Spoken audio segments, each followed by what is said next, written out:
feeling? Here we go. What a time to be live, baby. Let's do this. It is 12, bang on the dot. Friday. What day is it? It's Friday. It's Friday. Friday. It's Friday today. We're very excited. Everyone is very excited in the office. There's a lot. Listen to that noise. You hear that? That's the sound of fun. We've kept him like a prisoner in here this week. So they're, they need a weekend. Outfit they need checks a long of the weekend, day. actually. You guys have probably seen our chief of staff just won outfit of the day. They did. It was mogging work. It's a beautiful loafer combined with a wide-legged jean pant. Let's pull this up. Why not? Quickly get that out. Sam, if you can share my screen now, I will have it up. So the rumours are true. Look at this. Chief of staff has been mogging in the arena. So it's a wide-legged denim with some nice flat loafers. See how they kiss the base of the ankle there? Just ever so slightly kiss the ankle, and then a lovely vintage Burberry ocean blue button-up with the white T-shirt. There's also a silver bracelet that you can't see. Vintage Burberry. He's cooking. He's certainly cooking. He's definitely mogging us. Speaking of mogging, we actually have speaking of mogging, Airwallex, leave outdated business banking behind with Airwallex, the all-in-one financial platform built for the pace of modern business, multi-currency accounts, corporate cards, expense management, online payments, all-in-one platform. Get at airwallex.com. We have a guest to introduce, a new member of the team, actually, our newest growth associate, will be joining us in this chair to my left, right now. You guys know what that means. Let's bring him in here. Let's bring him over here. Take a seat. Monty, sir, welcome. So good to have you on the ETN team. How you doing? How are things? How's the morning been? It's been a great week. This is your first time on the show properly. Yeah, I've been sort of hiding in the background. Yeah. Glad to actually get some mic time. Everything you're seeing on we hear your X, chants. Monty's cooking on that bad boy stuff over there. But everyone knows what this means. Everyone knows what has to happen now. Obviously, we saw Max previously, the WAM intern, come in and he hit some pull-ups live on the show. So You did indeed. I think it's time to hit some pull-ups, Monty. I think it's time to get on that pull-up bar and let's see what you got. How many did Max get? Max, how many did you get? 10. 10. The number is 10. 10 to beat. Number is 10 to beat. 1-1 at least. At least. I think you can do it. Let's Hide it from the boys. Yeah. Please get some hype. look at that. Let's get hyped up in here. All right, new cameras. Here we go. Wii Sports is playing. Let's hit the initiation. Oh wow. And he's off. There we go. Look at that. Boom. Look at this. This is so good. How many are we on?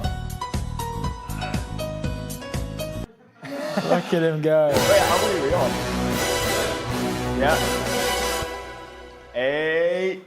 Let's go, Come sir. on, Let's go, at sir. least 2.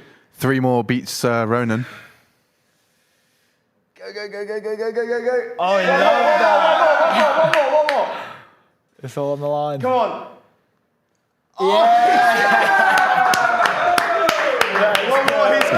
He says one more. He says he ain't finished. Look at that. Let's fucking go.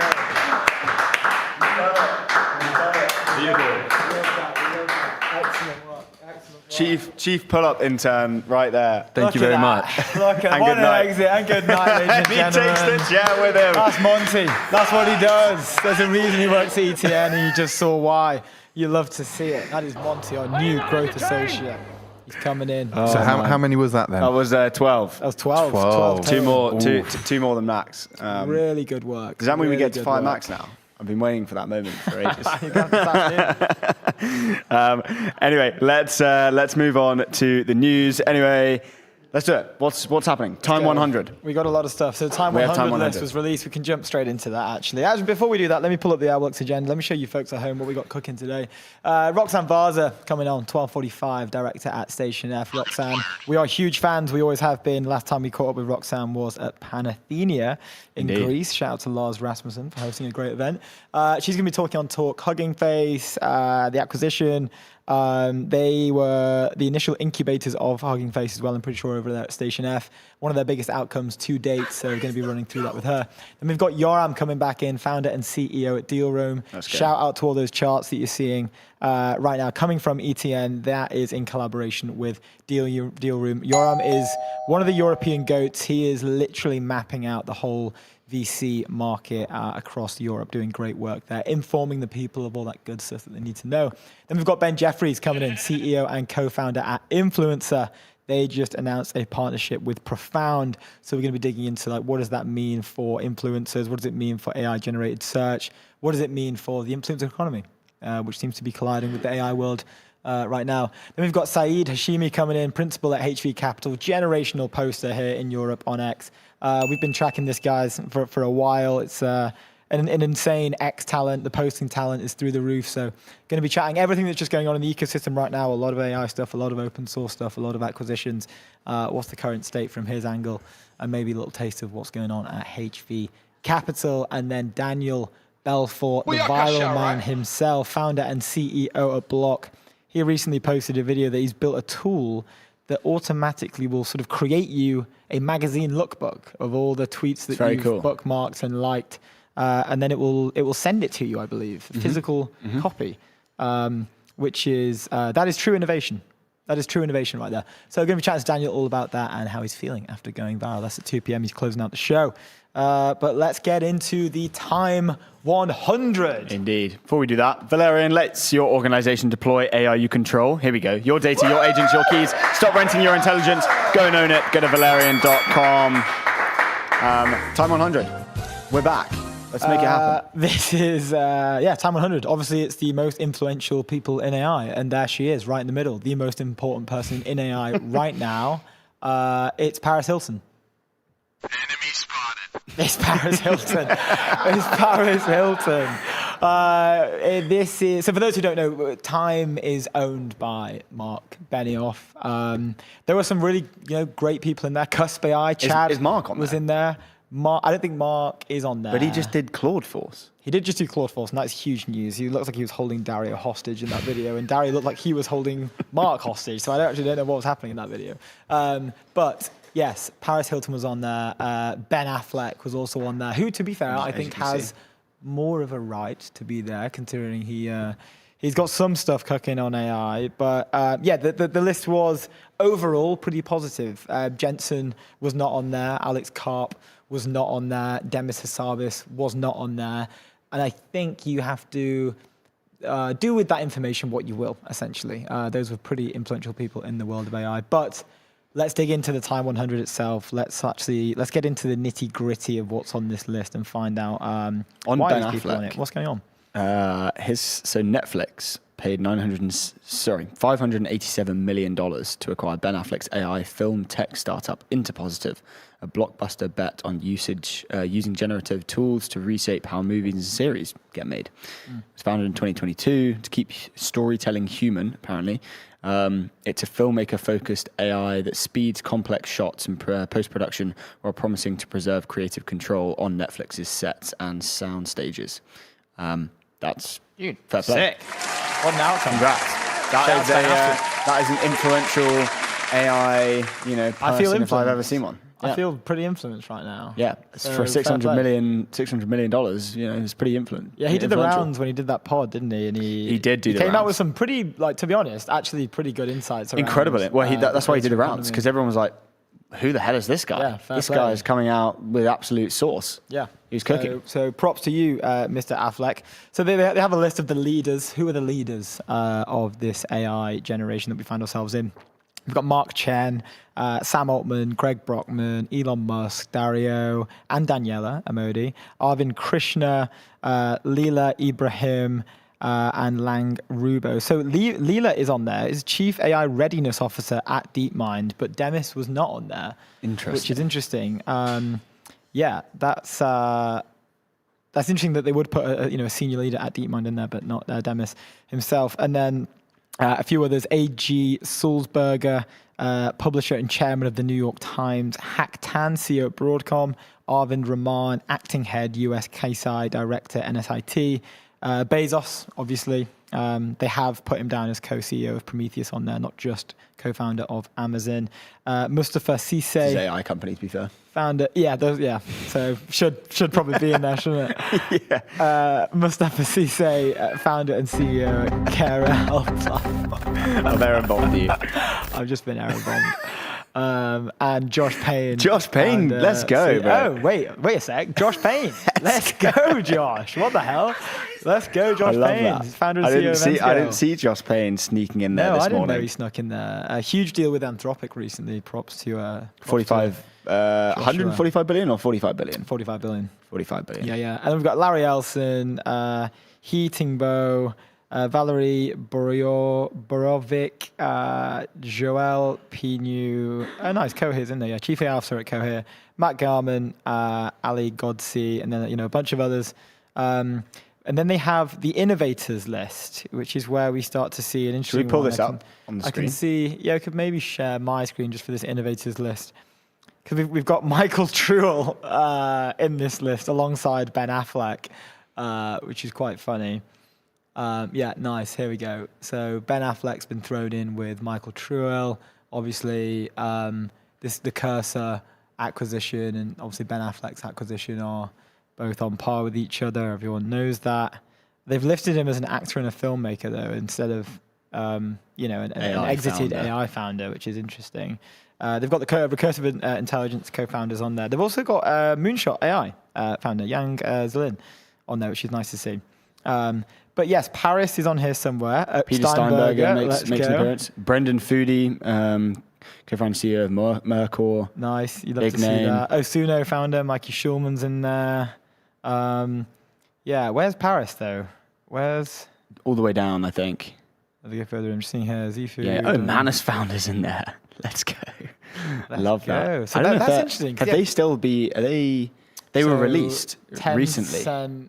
Yeah. So Tencent bought out the stake from Meta. Yeah. But Following then it acquisition. had to be because it was so like wound up in Meta. It was like halfway through the kind of into the build out and into the kind of like winding into Meta. Because that would have been connected to into Hatch, the integration. OpenClaw. Yeah, but they had to unintegrate and kind of like rip out what they'd done with Manus. Oh, what a headache that would have been. Which I assume is very much still going on and costing a bunch of money. They haven't done him a photo. Well, no one can find him.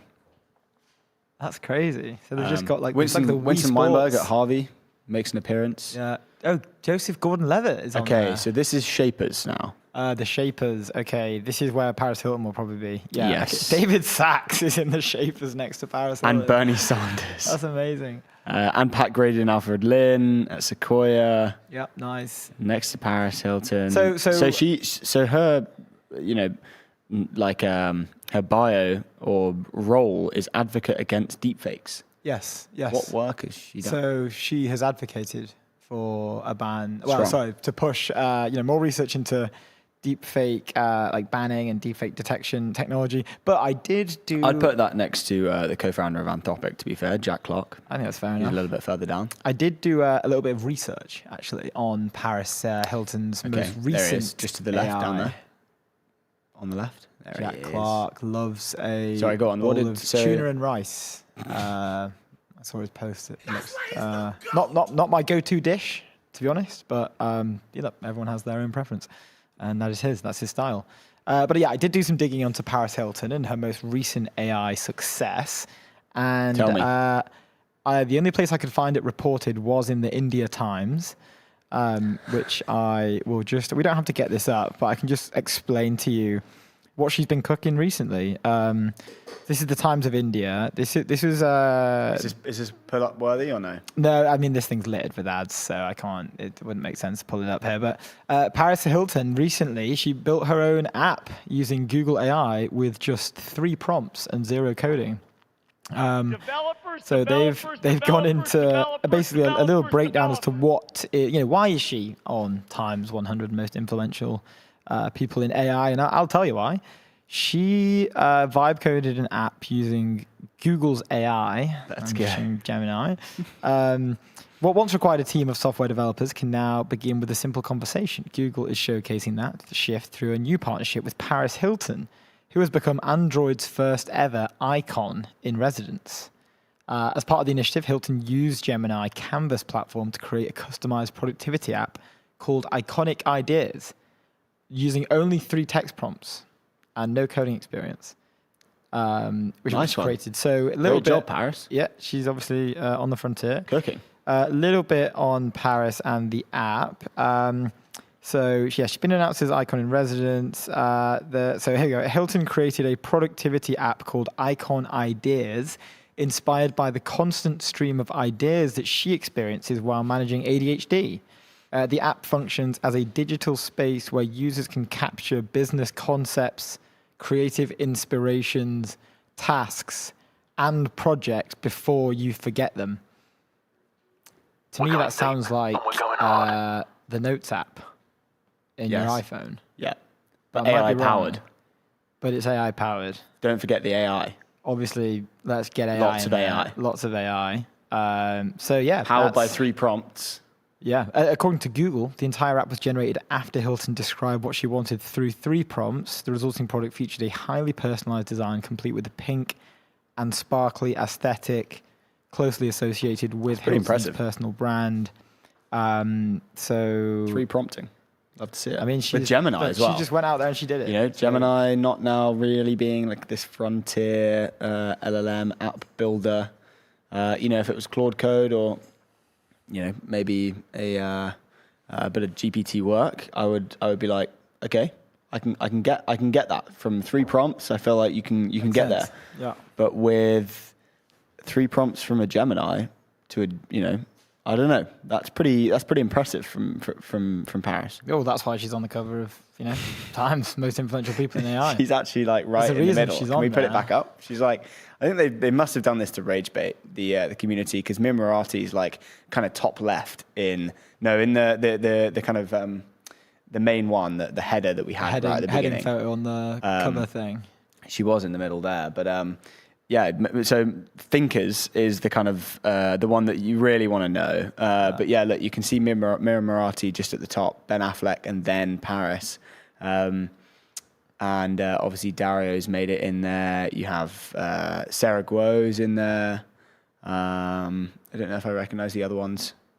It's just great work from her. She's pushing the frontier. We love to see that. We love innovators. We need an icon in residence. Well, Alex is, as of today, our icon in residence after he mobbed all of us with his outfit.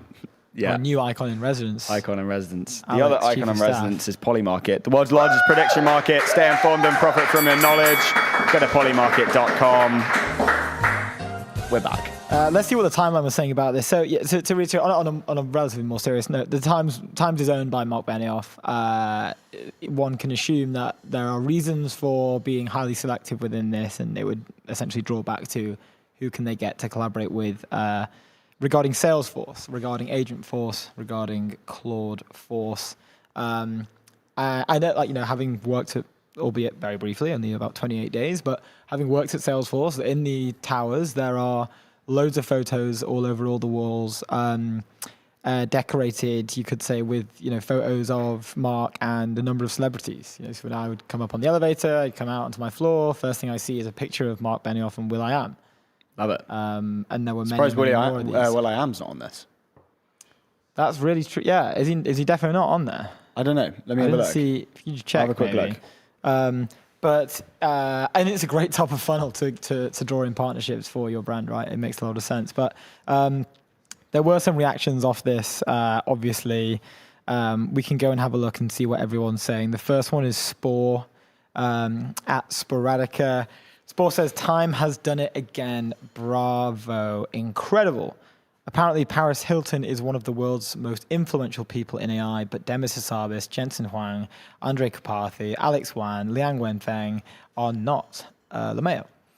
And look, obviously, Spore, has some good points here, but I don't think he's aware that Paris Hilton, using only 3 prompts in the Gemini Canvas design, I don't think he knows that she made this productivity app that lets you note down your ideas before you forget them. Exactly. And yes, you could argue... That's more frontier than anyone, really. You could argue that yes, that is basically a pen and paper. Has Jensen done that? He's not. No, he only built a $5 trillion behemoth. That's it. Obviously her app lets you not forget your ideas. Have ideas, and it lets you put the ideas somewhere before you forget them. And exactly. You could argue that the next NVIDIA could be forgotten if if you didn't use Paris Hilton's app. Exactly. Yeah, and you could argue that a pen and a paper can do that as well. But it's not AI. What if you run out of ink? Exactly. Or you don't have a piece of paper there. Exactly. So you can't index across every bit of paper that you've written on to understand the real, the ideas that stand out the most, the ones that the AI is kind of feeding you, Yeah, if you're not you using can't AI curate nowadays, your you're just going to get left behind. ideas. You're just going to get left behind, guys. So Spore, obviously great take, but I think you're forgetting that Paris Hilton did only 3 prompts and she made her own app and is an icon in residence at Android. So we have to remember that. We can't forget it. It's really important. Indeed. A great take, nonetheless. Chris Back had a take, again, against Paris, and said, Paris Hilton on the Time cover of the most influential people in AI. They can't keep getting away with this. Okay, again, away with what?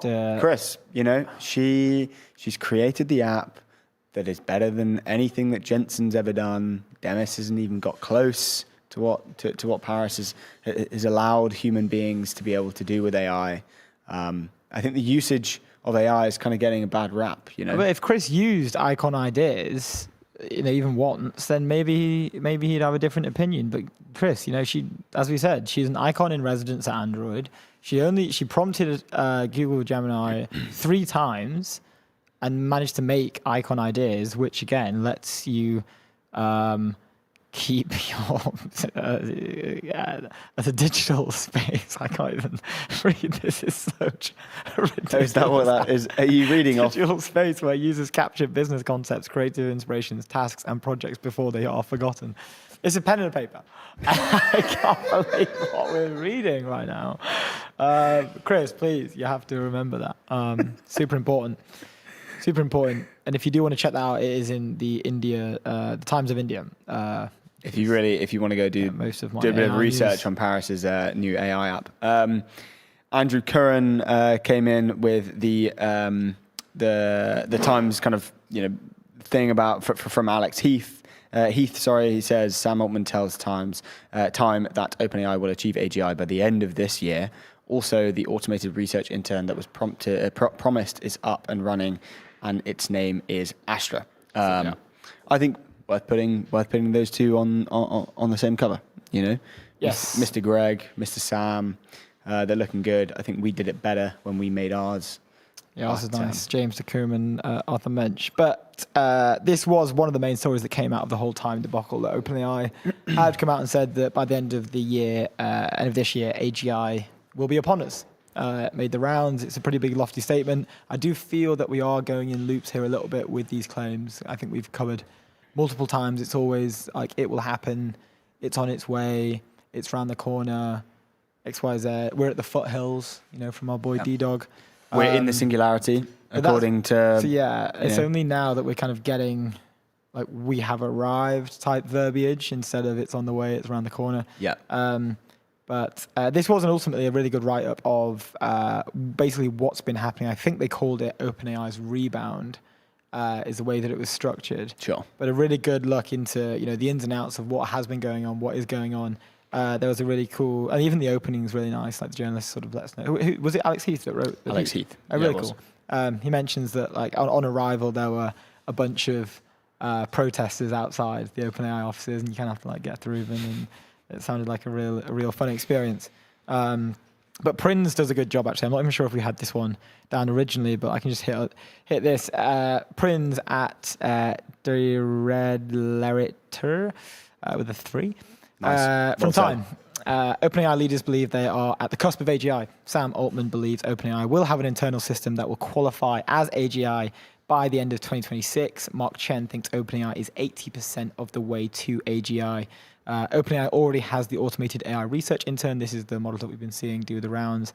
Astra was the model that was used to essentially construct the jalapeno chip.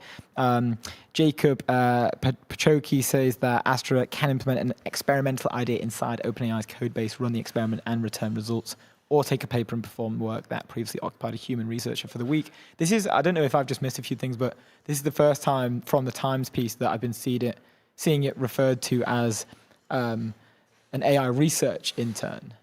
I hadn't seen the words intern prior to this piece coming out. You're right. And then they mention around like virtual colleagues, which is not really too much new. It's interesting they're using, maybe Prinz is using that verbiage instead of them, but a step away from agents and more towards like a human feel with virtual colleagues. Thibaut says OpenAI is close to showing a product built around the concept of persistence. It's definitely going to feel like a new thing to people. And then Sam Altman thinks Astra's biggest impact will be on the discovery of new knowledge. I expect this will be the first model where the model actually invents new things in a way that matters, which is a very AGI-like thing. Okay, interesting. So we went from kind of, agentic stuff back in Jan over towards, like now we're moving into like persistence, which actually is the first time I've seen the word persistence used in relation to agents, where they will be inventing new ways of doing things, I assume. I don't really know exactly, like in practice, like what does that actually mean? I feel like, I have agents telling me what the best thing to go and do is.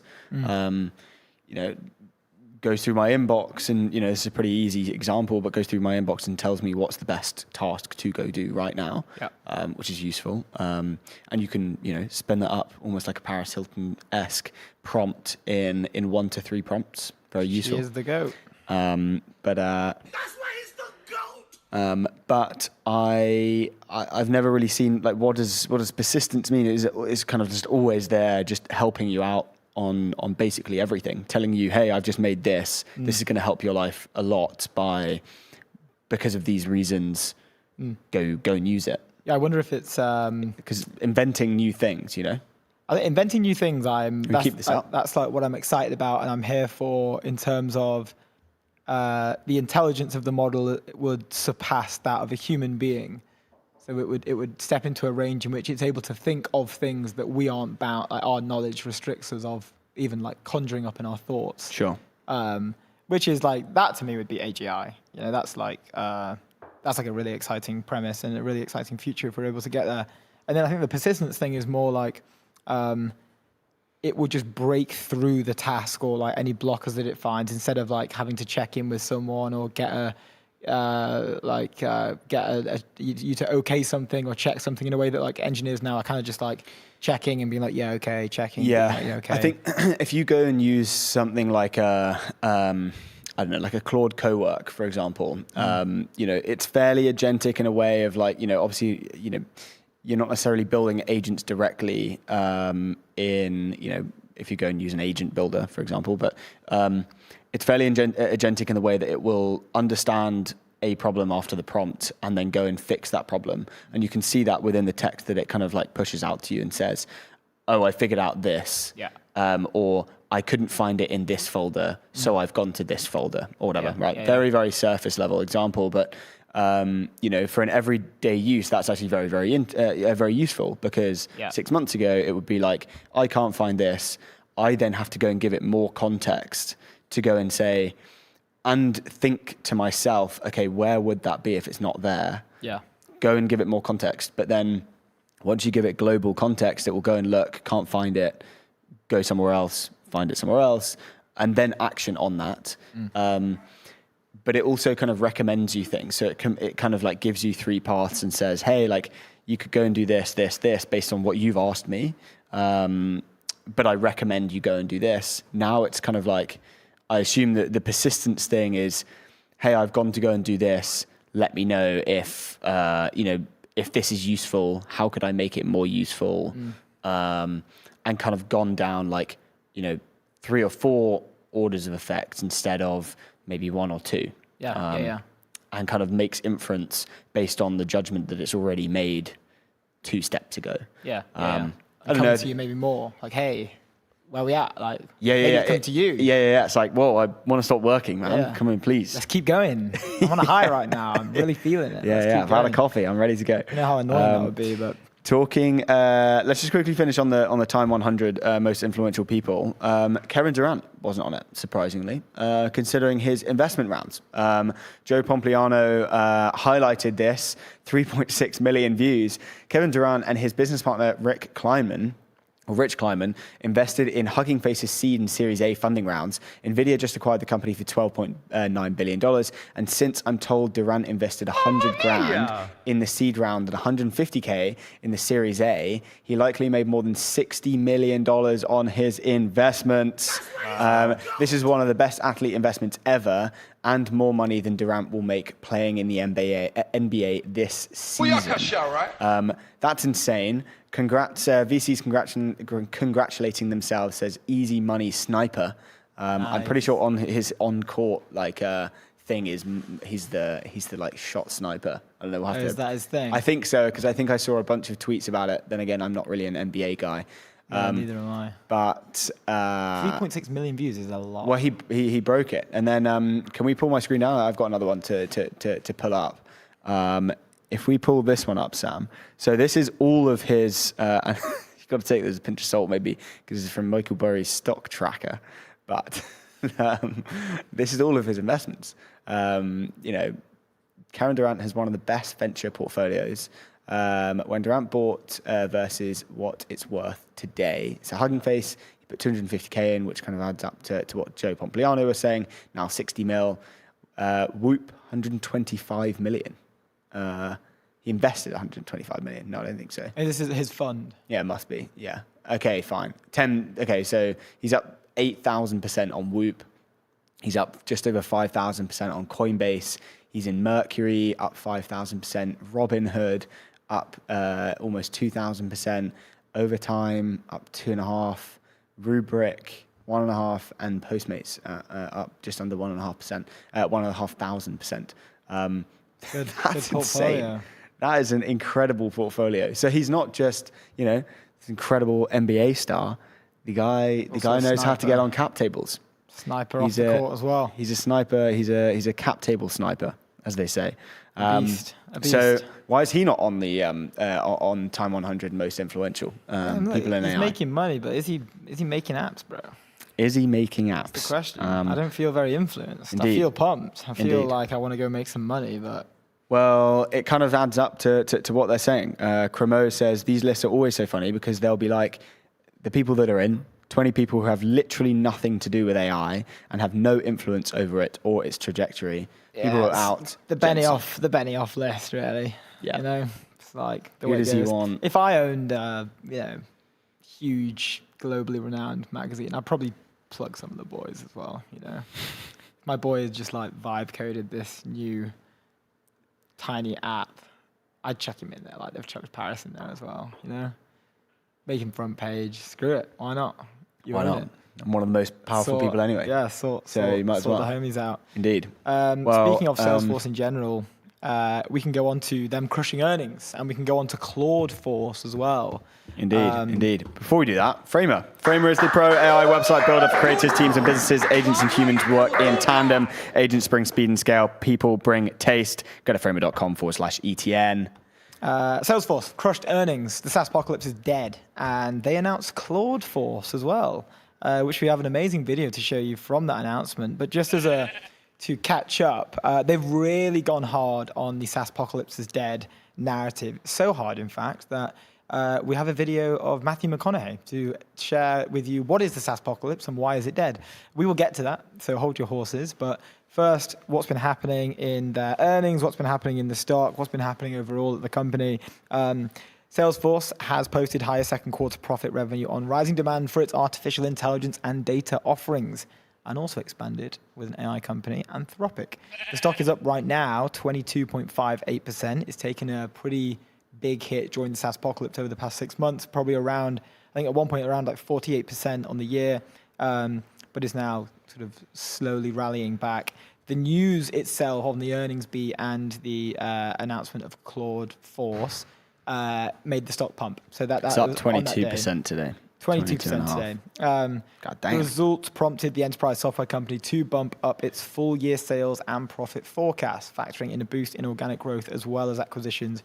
It expects to close this quarter. These guys love acquisitions. They go on acquisition sprees all the time. Obviously, most recently, FinAI.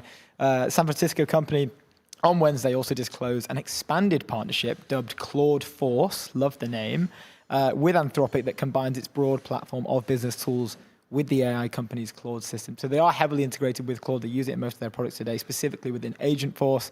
But now this is more of an official sort of, we're telling the market we are going fully like model dependent, pilled. Yeah. People have had varying views on whether you just create your own or maybe leverage open source, but Salesforce is saying, no, we're going to do a partnership and we're going to call it Claude Force and we're going to brand it and we're going to put loads of money behind marketing it out. The partnership will launch with Salesforce in Claude, a plugin with more than 36 pre-built tools such as meeting prep, deal health review, and pipeline review that were built jointly by the two companies. So very much a GTM-focused proposition here, not as developer coded as we'd previously seen stuff like this. This is very much to help people in GTM. Incredibly useful, to be fair. Yeah. I have a connection with Zero to Claude, and I won't even ask it to connect, to go and have a look in Zero for business stuff, and it will just pull data all the time. Do that and it's super useful. And if you have Salesforce, why not? Like you can build very, very perfectly in together. I think it's I'm surprised they haven't done this sooner. Yeah. Does that mean that Dario's kind of changed his tune? I don't know. Has this deal been in conversation for a while, and Dario's been like, no, we are kind of, we're going to take over the CRM market. We're going to have our users build their own apps within in-house, and SaaS is dead. But now that kind of narrative is gone. So it's, has he changed his tune and said, hey, Mark, let's actually do the deal. Let's make this happen. I feel like, the businesses that use Salesforce, they can't necessarily rip it out. It's basically their whole thing. But if we can, that's a perfect way to integrate AI into it. It's a perfect distribution mechanism. So we'll just let people build on top of Salesforce. I agree. I think there's a cool game of deepen Salesforce's reach into the market as well. It's so clever. I think it's a game of like who fires first type thing with OpenAI and Anthropic, obviously on the run up to the IPO, both focused on scaling enterprise revenue. Surely this is like Blok, this is like nail in the coffin. To a degree. You'd think like they are the largest and one of the most successful, basically pioneer of like the SaaS-based pricing model. They just basically own the CRM market. And also I think both of them were kind of focused on let's just heads down, blinders on, go. And it's first person to deviate from that path. It's kind of seen as a bad thing. Now seems like the narrative's kind of flipped over. And if I'm at Anthropic and I hear like rumors of maybe OpenAI is trying to explore something with Salesforce, you best believe I'm going straight over to Mark and I'm saying, hey, we'd love to partner and we'll also cut their deal by 5%, by 10%, because it's just like, especially on this run up to IPO and the load of questions about revenue and all this kind of stuff, also with the threat from open source in general, sure, it would eat some of that enterprise revenue. Like, genius move, makes a lot of sense from both sides, and also for Salesforce to kind of pushes the open weight conversation down the road in terms of, it's going to be more expensive for businesses technically using a closed model. But then again, they're not necessarily, like a lot of the businesses that are on Salesforce they probably don't even realize what open weight models are, So there's going to be a long time for that to kind of dissolve into that area of enterprise, which is a huge market. Yeah. And so they've just kind of locked that down. It's very interesting. It'll be interesting to see how they roll this out. What the comms look like from a Salesforce point of view.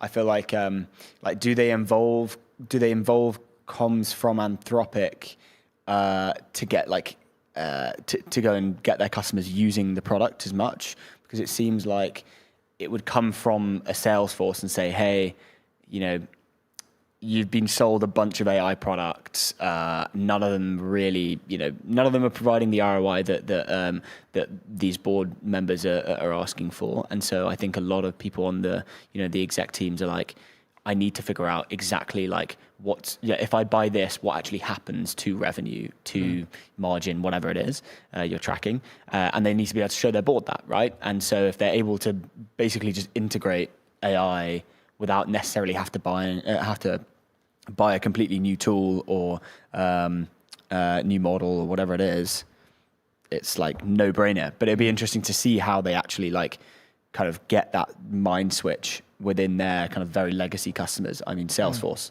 their legacy customers into actually using something like this. Yeah, because it's a kind of education game now at this point. Oh, for sure. I agree. Let's get at Matthew McConaughey explaining to us what is Claude Force, what is the SaaSpocalypse as well. I have it up if you need it. And everyone knows Matthew McConaughey is a friend of Mark's. They've worked together in the past on a few Salesforce-related announcements.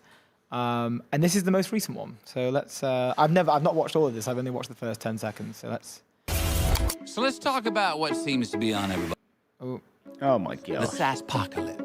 Yes, the long, slow death of software as we know. I wouldn't have put it on my bingo card to hear Matthew McConaughey say SaaSpocalypse. So good. We're out here trying to get the word out that software is totally superfluous. But now, this one is different. It is not the end of software. It's the end of software that makes humans do all the work. Here we go. The end of bouncing between 20 apps to find one answer. The end of systems that store information but do nothing with it. The end of tools that demand your attention without ever earning your trust. So what's replacing it? Software that listens. Software that understands. Software that can actually do. It's called Claude Force. And once you see it, there's no going back. Because work was never supposed to be this manual, this fragmented, this dependent on people stitching together one disconnected step after another. Claude Force changes that. When the world's number one AI meets the number one CRM, software stops being a destination. It starts that's an influential voice in AI. Not another place to go. A presence right there with you, in the flow of work, at the moment work is happening. There when you need context, there when you need your CRM dashboard. That's when work changes. It gets lighter, sharper, more live. Workflows that move with intelligence, processes that adapt in real time, systems that don't just record the business, but help run it. Getting pumped up, service, marketing, commerce, every function, every industry. This is where software becomes action. This is where decisions become outcomes, where the AI you want meets the trust you need. Imagine having a teammate in the moments that matter. I'm talking about your own AI CRO. This is day or night, 24/7, 365 days a year. And when you've got a colleague like that, well, work starts to feel a little different. Suddenly, you're looking forward to Monday. You know what's going on, what matters, what comes next, because Claude Force is there when you need an answer, when you need context, a second set of eyes, a first draft, a better path forward, or that last-minute piece of information right before you jump on the call that you forgot was happening. Now ideas, they don't stall. Decisions don't drift. Momentum doesn't disappear because you're in the zone. You're no longer thinking alone. And what's not to love about that? Let's go. Love that. Is the agentic enterprise. very good. That gets me pumped up. I love enterprise software. Very good video. I think Matthew McConaughey just single-handedly killed the SaaSpocalypse. Indeed, he did. Honest. He did. I feel very influenced right now, by the way. So he should be on Times 100. He definitely should be on that. I kind of want to buy Salesforce, to be honest. I want to get Salesforce more. That was incredible. That was, you know what Mark Benioff does incredibly well is integrates culture, but not in like a kind of like a fad way, in a very kind of like tasteful way, you know? Yeah. Like stick Matthew McConaughey on an AI video, on an AI like SaaS video, whatever. It just doesn't, it doesn't hit. But when you integrate that into a bit of feeling, you integrate his kind of like personality within it, I think he does incredibly well. I agree. We will have Roxanne joining us very, very soon, so we'll continue doing this story pretty soon. But before we do anything else, let's talk about 11 Labs, AI that communicates at a human level across every channel and modality, deploy conversational agents across every customer interaction, and create on-brand content at scale. Go to 11labs.io. Yeah, very clever. Very clever. I thoroughly enjoyed that. That was my first time watching it too. A few notes from the timeline. We also need to watch the Benioff and Dario live. We do need to watch CNBC that. Fast Money. See, I was going to mention. Okay, let's. We have our first guest. Let's bring Roxanne into the studio. Let's get her in here. Be good to catch up with Roxanne. Haven't seen her since Greece in Panathenea, where we. It's Friday feeling. We're last lucky enough to chat to her. Roxanne, how are things? Good to see you guys not in Greece. Yeah, I know. We were it's a little bit chilly in London now. A lot colder. We just put aircon in, so we're just adjusting to it. Yeah, I know. It's been a tough summer. Been a very warm summer. How are you? How are things? Good. A lot of exciting end of summer announcements going on, so we're pretty pumped. I've seen a few exciting things being announced recently. We'd love to just get straight into it. We'd love to know about how Station F are reacting to the news that we're seeing with regards to Hugging Face. I did watch Clem's interview with Bloomberg the other day and found it quite funny when he was asked about the acquisition, and then he started talking about microduck. Which is amazing. It's a great way to leverage for an announcement. Well, first of all, I think it's really important for me to clarify that I'm not a spokesperson for Hugging Face. We know the team very well, but in no way are we insiders in the deal in any way. So I really just came to share a little bit more about kind of our story with Hugging Face more than anything else. But we're obviously thrilled because early days, the team was on campus. They were here for quite some time. They were working on something totally different. And to see what they've become, I think we knew companies would be successable. We kind of didn't imagine this level of success. So we're very excited, and hopefully it will get confirmed. Amazing. And I'd seen their original idea was a chatbot functioned for teenagers. I can't remember the exact. Exactly. And that's actually why they have this emoji, kind of random emoji, Hugging Face. It's cute. It was meant for that product. And I guess it actually works really nicely. It kind of makes them stand out, I think, in what they're doing now. Definitely. But that's why they're called Hugging Face, was because they were doing a teen chatbot at the time. That's so funny. Talk to us about those early days. What was the team like during that kind of transition period? I saw a really nice homage to, I think it was Clem's desk, and he has like a nice plaque to it, which I thought was such a cool touch. What were those early days like? Kind of their team figuring it out, in the trenches. Well, I mean, they joined Station F within our first month of opening, so we were also figuring it out at the same time. That's so cool.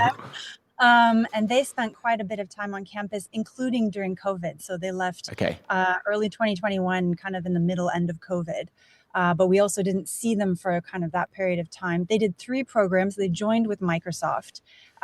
So that's where their desk is. But they did 2 other programs while they were here. They did the Ubisoft program and the Naver program. So they actually hopped around campus a little bit. And they always maintained a foot in the US, a foot in France. So the team, I think, has always had this kind of remote culture somewhat from the get-go. And so what we're seeing now is a lot of investors, especially in France, because I don't think they have any French funds on the cap table. A lot of people saying, I wrote this no message, and they're actually posting the message that they wrote, being like, my worst decision ever. Yeah, we're starting to see a lot of the I miss generational wealth posts, and it's like maybe they missed a follow-up or they forgot to reply to a recruiting email. So you know it's a successful outcome when you start to see those come through. The question then for you, like, I was fascinated by the fact that they had pivoted. I mean, they're very typical for any sort of early stage startup, but this was just such a funny one to see, especially on the news coming out. So, were you guys chatting at these early days? Like, had they ever broached like, hey, I think we're going to pivot into, you know, like something a little bit different to what we were doing? Like, would love to know a little bit from those first conversations. I was not part of those discussions. I wish I had been. That must have been incredible. But I think they also phased it out. I think they had the chatbot live for a certain amount of time while they were exploring what is today their product. And they phased it out. I think it was 2019 when they kind of cut it. So they were here essentially with both products. Nice. But we unfortunately weren't part of those discussions. Yeah, okay. Yeah. Early days. What was the... Your relationship with the team is super close, which is really cool. What was kind of like being around them like when they were in the early days? You know, what was the kind of like you know, did you feel like, okay, these people, whatever they kind of go and do, it's probably going to be incredibly big? Like was there any kind of inkling?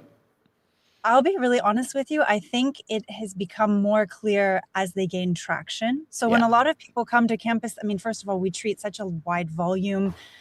It was early days for Station F as well. We had our hands down in just making sure everything worked. And I think that as we noticed, okay, these guys are maybe one of the early companies to raise an A round, a bigger B round that follows, now a C with Sequoia. As soon as they raised the C with Sequoia, I mean, that's when they became a unicorn.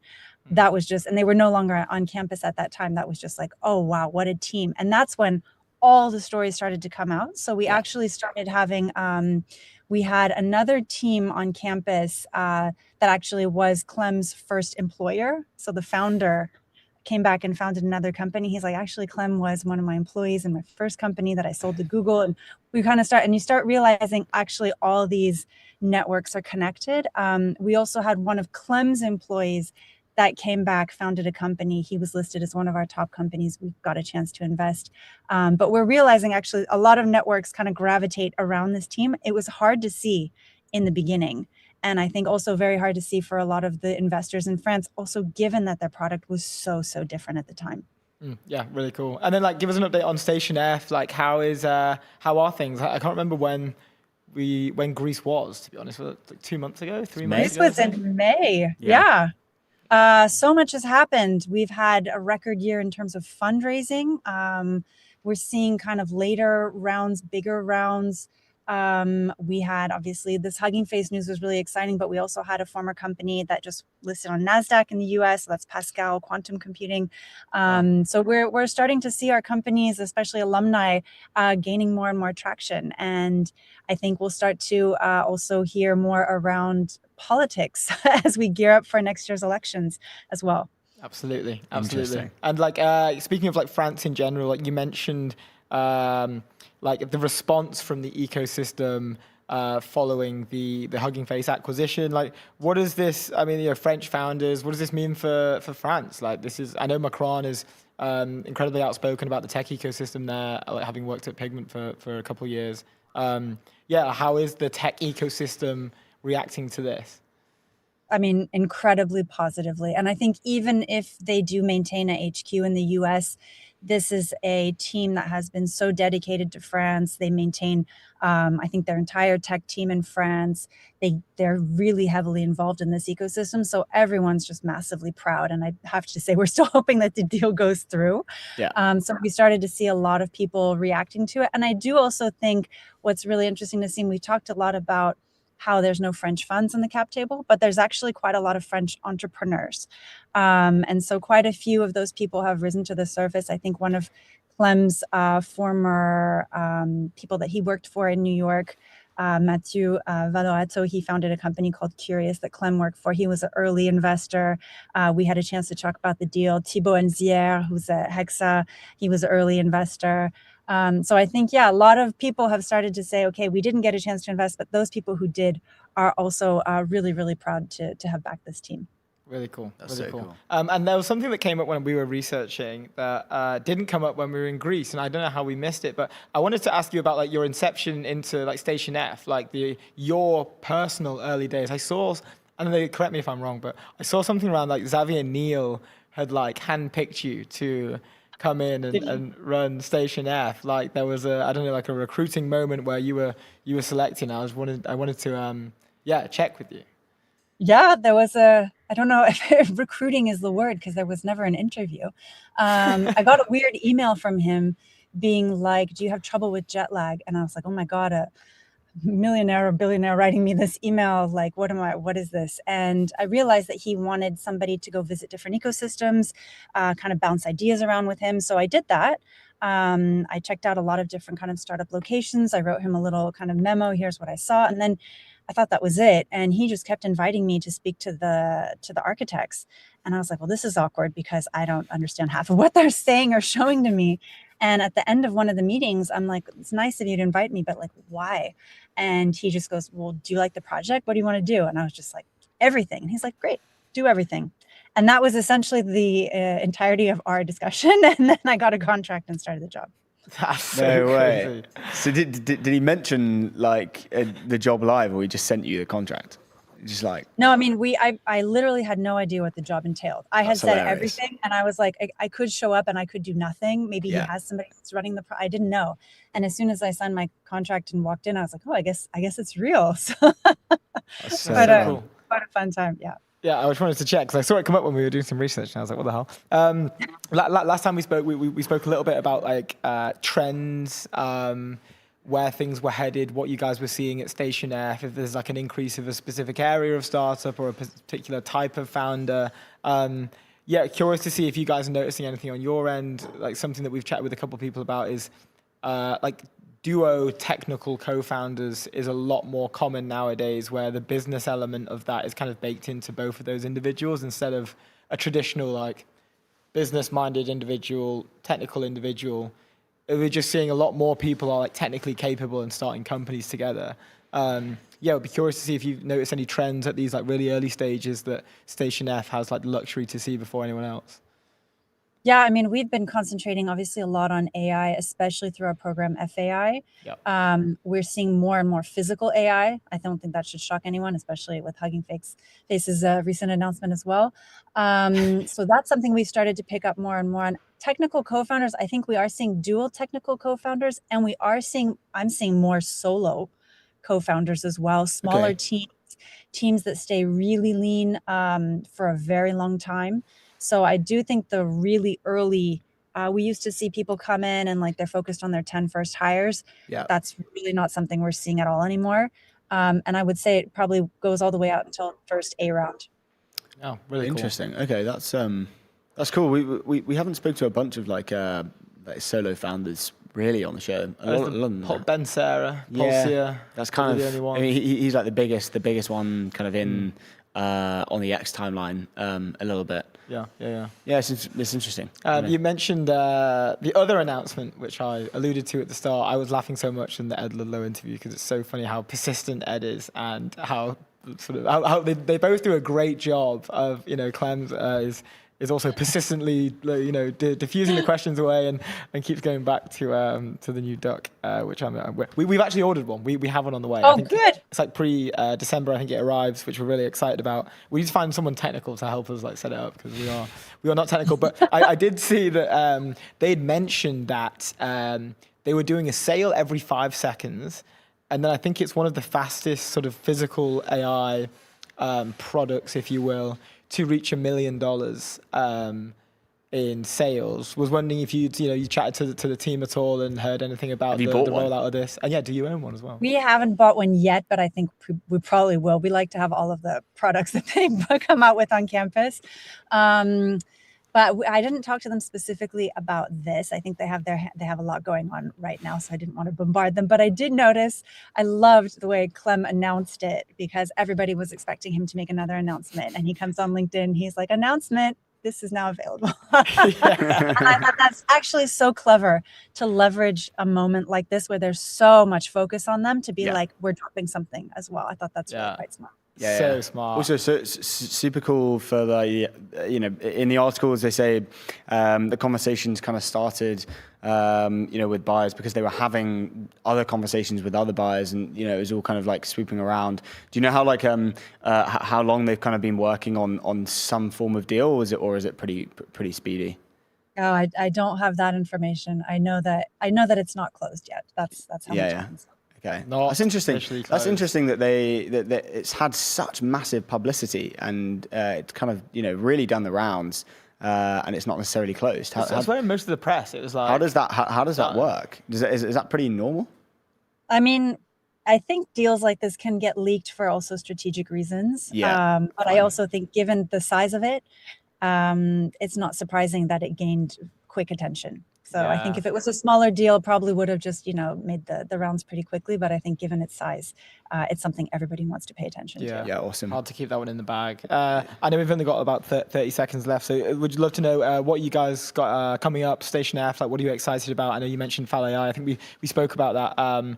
It was just getting going, I think, when we spoke in Greece. But what have you got coming up that you guys are excited about? Yeah, so FAI, we actually strengthened it. So we announced 6 new partners that were joining the program in July, and we have a few more that we're going to be announcing in a couple of weeks. So the program continues to grow, and we're also exploring some additional tracks. So that's really, I think it's gaining quite a bit of momentum. And then we're announcing in November, as we do every year, our top 40 companies for this year. And so selection is currently underway, and it's an incredible batch that we have to select from this year. Okay, nice. Let's go. You heard it here first. Go apply. Get November, we'll catch up with you and we'll see how it's going. We'll run it back. Good stuff. Wonderful. All right. Thanks so much, guys. We'll see you soon. Cheers, Roxanne. Always good to catch up. Bye. Have a good one. Bye. Roxanne Varza, ladies and gentlemen. Base, the infrastructure for the on-chain world. Base is built to empower builders, creators, and people everywhere to build up, grow businesses, create what they love, and earn on-chain. Go to base.org. Great interview. Always good to catch up with Roxanne. Interesting, not closed yet. I thought it was closed. Based off all of the... Let me just double check the hubbub. Because the hubbub. Well, yeah, I mean, I don't need to check the wording because, I don't really understand how that works. I know obviously things get leaked pretty quickly, and then obviously something like that with the size, it will just blow up, which is obvious. But it's an interesting kind of thing where it's like they are saying that deal is done. Yeah. But yeah, the deal is not done. Not quite, but have they said that in the articles? Like the deal is done. I think so. So I just assumed it was done. But we have Yoram coming into the studio as we speak. Let's get Yoram in here. I'm expecting a really good conversation. Yoram, how are we? So good to see you. I know we were chatting offline very briefly around a story that you haven't shared before with everyone about your time at Lehman Brothers, and I didn't know you worked there, and I didn't know you worked there up until 2008, which is the reason I pinged you. And I was like, can we just chat about this for a quick sec? I know we have some more important stuff to get into with the pension funds in Europe and unlocking them, and what are the trends we're seeing right now, especially at early stage VC. But I have to ask, what was this time at Lehman Brothers like around 2008? Yeah, it was hilarious. I mean, I was still young. It was crazy. So it's like the most hierarchical organization that you can think of. It's like a bit like being in the army, and then suddenly one morning all the hierarchy was gone. But yeah, I promised I would tell you one good story that I actually haven't told anyone. So back in those days, we all had a BlackBerry, right? At least maybe this is before your time. I don't know. I had a BlackBerry. But I had a BlackBerry. Okay.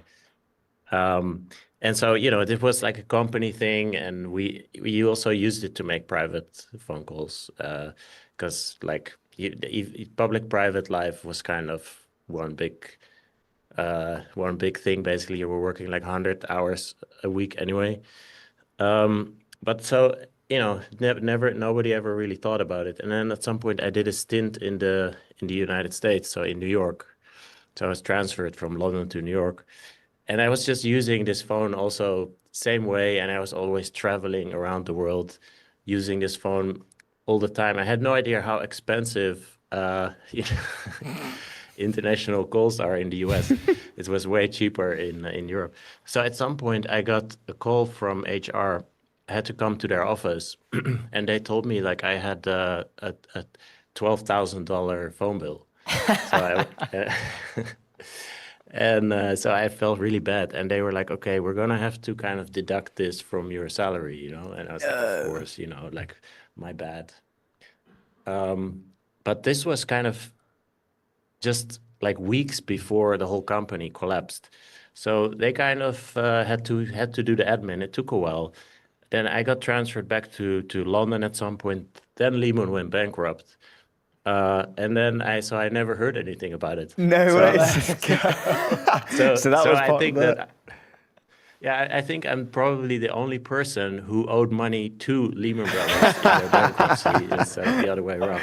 So yeah, I hope nobody is watching this who is still like maybe recouping. That's so good. So they're gonna come knock it. Well, whoever's Only gonna guy come on knock earth to owe Lehman Brothers money. That's so good.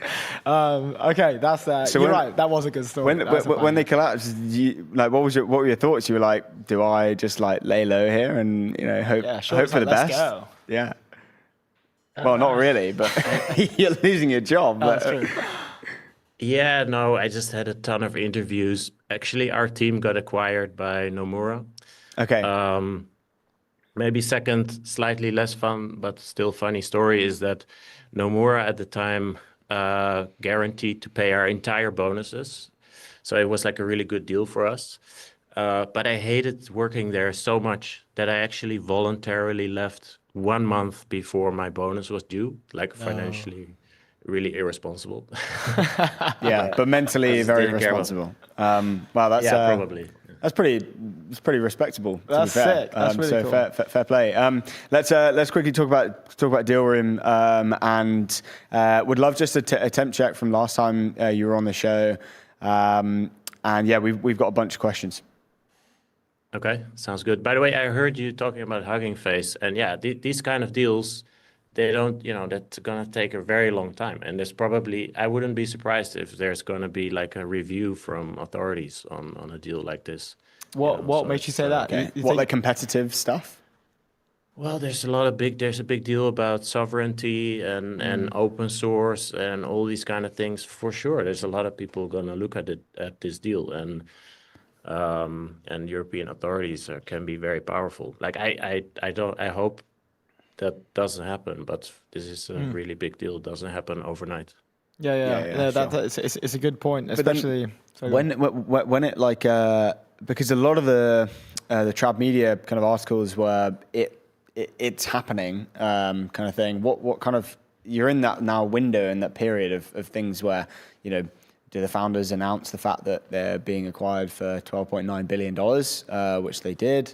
How does that really work? Well, look at Figma. Figma was acquired by Adobe, and we all pretended as if it was a done deal, but then it got canceled. Yeah. Interesting. And like because this is very expensive for companies, that it can take these reviews can take a year, 2 years. Yeah. And because of that, there was virtually no M&A for a long time. But now the US has become more kind of pro M&A. I think in Europe they have also woken up, hopefully, to the idea that you do need exits. Like ARM was going to be acquired by NVIDIA too. That was blocked, remember? Yeah. And then it got acquired by SoftBank. Oh, yes. Wow, I didn't know NVIDIA were bidding for ARM. Why was that blocked? Just because didn't make sense from a geopolitical point of view. No. Yeah, exactly. The UK didn't want to, you can argue in hindsight if it was good or bad. It's tricky because now ARM is worth like 300-400 billion. Yeah. And the acquisition price, I don't remember, it was 25 or something, 25 billion, 50 billion, I don't remember. Mm-hmm. Yeah, interesting. Yeah. I know we could probably talk about this all day, but there was something that I saw you post, which we've been chatting about on the show a bunch. I saw Andreas from Atomico had reposted it and mentioned he chatted with us a little bit about it, but it was about unlocking the hedge funds and whether this is the thing that Europe needs to do.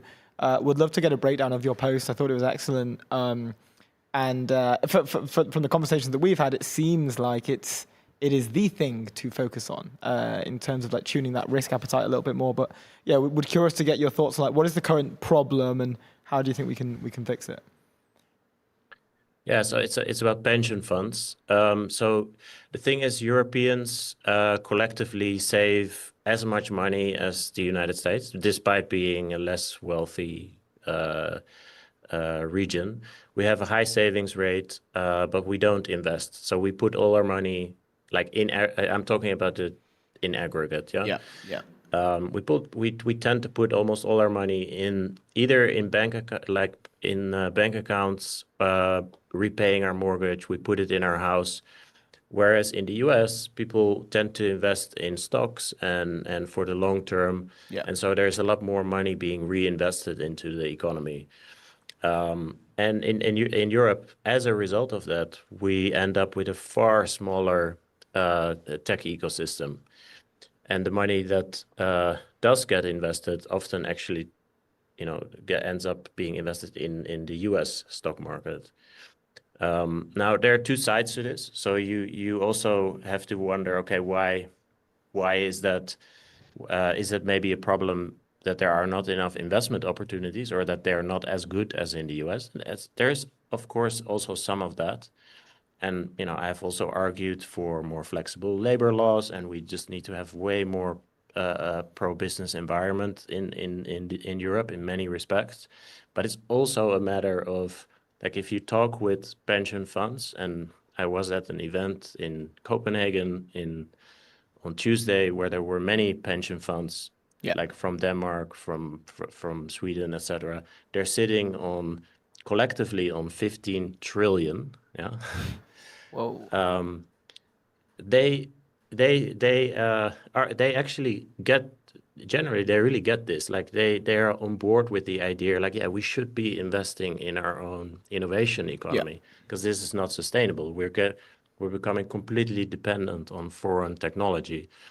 And if they would just allocate 1% of their assets into the European tech ecosystem, that would double the amount of capital that we would have here. Really? That's insane. Okay, yes. so if they get it, what's stopping them? Is it government? Yeah. What is it? So what's stopping them? So the interestingly, it's not the investment returns, like that rarely came up. Yeah. There's just a bunch of silly rules that get in the way, as well as a lack of skill. So those are kind of the two things. So there are rules that are kind of blocking them from doing this efficiently, and there are a lot of initiatives now underway to remove those rules. So there's actually quite a bit of progress happening. Yeah. But there's also the issue of scale. So funnily enough, these pension funds, like for them investing 100 million is like sometimes that's the minimum, like that's nothing for them. Yeah. And most European funds cannot even absorb. Yeah. And some go as low as 25 million, but that's really small for them. And that is already a lot for, let's say, a Swedish or a Nordic fund. And they also don't want to be like, they don't want to be like more than 10% of a fund, for example. Sure. So that means it has to be a 250 million fund. And that's quite rare in the Nordics. Yeah. So, yeah. Just for context, so you mentioned the 15 trillion euro number. I assume it's euros. If you have some form of fund manager, like pension fund manager, how much would they like? Does it take just one person who runs a very, very large fund? And I don't really know the scale of a large fund within the whole 15 trillion euro kind of pension fund market. To think, okay, I want to go and do this. Yes, we need to jump through a bunch of hoops, kind of regulation-wise, and a bunch of rules, and break down those barriers. But does it just take one kind of person who is running a very, very large fund to allocate the money correctly, or is this like a really big collective thing that is actually a really kind of hard systematic thing to make happen? Yeah, more the latter. So there are in Europe thousands of pension funds, but there is a handful that are really, really large ones. So, for example, like the largest ones, they manage like 400 billion, which is still massive, of course. And they have hundreds or thousands of people working there. These are huge institutions. And so to make changes isn't like what you know. It's not like they on Monday they have an investment committee, and they also have kind of a very important role in society. Let's say there's. They are also under a spotlight if they pay too much in fees, for example, to venture capitalists or hedge fund managers. Like they gotten torched in recent years for like spending too much, basically making hedge fund managers rich, and then that becomes a headline, and then they say, okay, from now on we're only going to invest in index funds, and that has happened, you know. So this is very political, basically. It's very political, but now the tide is kind of changing because everybody is thinking about geopolitics. Everybody understands, it's actually not good if we're importing all our technology anymore. So something has to change. So it became more politically feasible, let's say, to change this. And then in terms of the split between hedge funds, index funds, venture capital, like in terms of, you know, general split of a portfolio in Europe, what does that look like in terms of asset class in Europe compared to, you know, a pension fund in the US? Yeah. So, pension funds are always conservative, and they should be, arguably, to an extent. But in Europe, about half goes into fixed income, and a lot of it means like into government bonds. Then in Europe, about, I think it's like 20% or something goes into equities. There's a bunch that goes into like alternative assets. But in Europe, that means real estate. Not and 0.1% ish or even less goes into venture capital. Wow. So almost nothing. And most big pension funds are, for them it's kind of a thing that they don't really know. They don't really know it. They don't like the idea of also that it's like kind of unpredictable. You have to sometimes wait 10, 15 years before you get any distributions. But we're not like asking them to put half of their funds in it. We're just asking for, let's say, 1%. What would make, do you think that would make a difference in terms of, what would be like the smallest amount that would make a difference? So they're at 0.01% at the moment, I think you said. Can you get to 1%? I don't even know. That's probably a lot of money. Yes. 1% should be feasible. So in the US, the largest pension funds invest 2-3%. Wow, that's a huge difference. And with that, they are underpinning really the VC industry. So about a third of all money in the US comes from pension funds. And they've had really good returns. So the other interesting thing is that actually, because we're so conservative, our returns in Europe are like really, really bad. They are about 4 or 5 times higher over the long run. So in the long run, we're poorer and don't have a tech industry. And so going from 0.1 to 1 is a very achievable goal.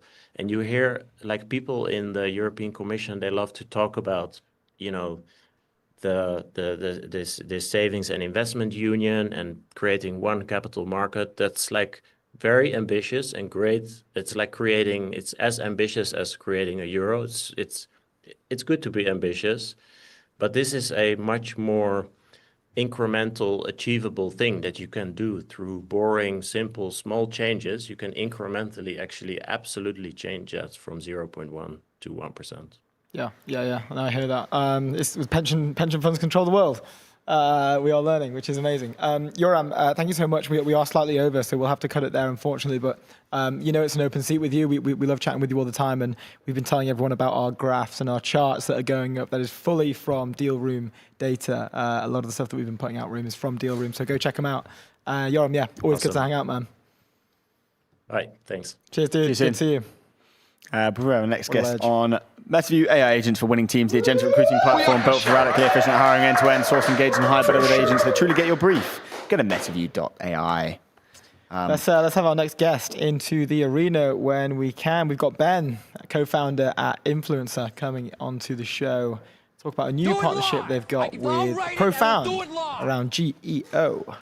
Let's bring Ben in. Ben, how's it going? Hello, sir. Very well, thank you, guys. How are you going on? Yeah, very good, very good. Thanks for joining us. We appreciate it. We appreciate the time. Do you want to start by explaining exactly kind of like what Influencer is and what you guys are doing with the kind of recent partnership that you just did with Profound? We've got a bunch of questions about it and kind of the wider, what this actually means for the creator economy. Yeah, of course. So set Influencer up 11 years ago now. Yeah. So co-founded the company alongside a creator, Casper Lee, and we co-founded the company to essentially help brands partner with creators full end-to-end. And obviously that definition has changed significantly over those last 11 years. And obviously now one of the biggest things that we're seeing as a trend is that brands are suddenly thinking about how they can show up more frequently within ChatGPT, within Gemini, within Claude. And the reason being is that obviously that's where consumers are now going to make a lot of their purchasing decisions. So essentially about a few months ago, Casper and I were in quite a lot of like CMO conversations where they were saying, is there a way which you can help us rank higher within that? And Yeah. we looked at that and thought that's an interesting challenge and one that we want to work on actually solving. So reached out to the guys over at Profound who have the strongest database of visibility tracking around prompts within LLMs. And we basically said, is there a way which we can better understand this data to see whether creator content really has that much of an impact? So we were able to do that. We've been able to kind of partner with Profound to launch what we're calling Creator First AEO, where it's essentially helping brands understand how they actually track against various prompts, and then how creator content can help them track more visible versus their competitors within that. So it's something which is super exciting. Literally, my LinkedIn's not stopped blowing up since we've launched, with every brand being like, how can we get involved? Tell me more. So it's a really exciting gap that we're expecting to really be like that next chapter within the creator economy. Yeah, that's interesting. I'm curious, how does that kind of change the work that you guys do at Influencer in terms of I assume this is fundamentally changing the way that you guys kind of do business with the brands that you're working with? I think it's fundamentally changing the way we're doing business because ultimately, it is the greatest source of kind of insight that can be used to inform the next strategy for how brands can work. The key part, which is really, really important though, is that what does make creator content rank really highly as a proof point for LLMs is how valuable it is to another human. So whilst an additional kind of audience for the content is the AI. Yeah. The AI is only going to register if it's seen as valuable to the human. So you have to make sure that the content that the creator is actually building resonates with both. So TikTok last year, or actually it's like 2 years ago, they had this great saying, which was, don't make ads, make TikToks. I suppose where the industry is now changing is it's not about don't make ads, it's about making proof. It's about making sure that when you're working with creators, they're fundamentally explaining or solving something and providing value. And that's what the LLMs will rank highly as part of it. Oh, that's an awesome slogan. Okay, that's cool. Love that. I didn't know TikTok. That's really good. That was 2 years ago as well. It's pretty frontier. Pretty on it. I was going to ask that kind of question around. A lot of the time we see. Well, funnily enough, we were covering the Times 100 today, most influential people in AI, and there are a bunch of creators on there as well who have had sort of run-ins with AI or crossovers with AI in general. What is the appetite from these larks? Traditionally, you guys work with pretty high-level creators and influencers. What is their appetite to cross over into that realm of AI? Because I imagine it may be slightly intimidating, or politically, there are conversations around it as well. Yeah, what is it like working with them on that? I think from a creator's perspective, right, particularly when it's involving a brand partnership, which is really what this is about, right? It's the creative themselves want to be making sure they're producing the right results for brands. And sometimes the actual changes that a creator can do to rank higher in an LLM based on the content they're already producing is sometimes some of the smaller details that might just be changing the way that their description is written. It might be changing a title.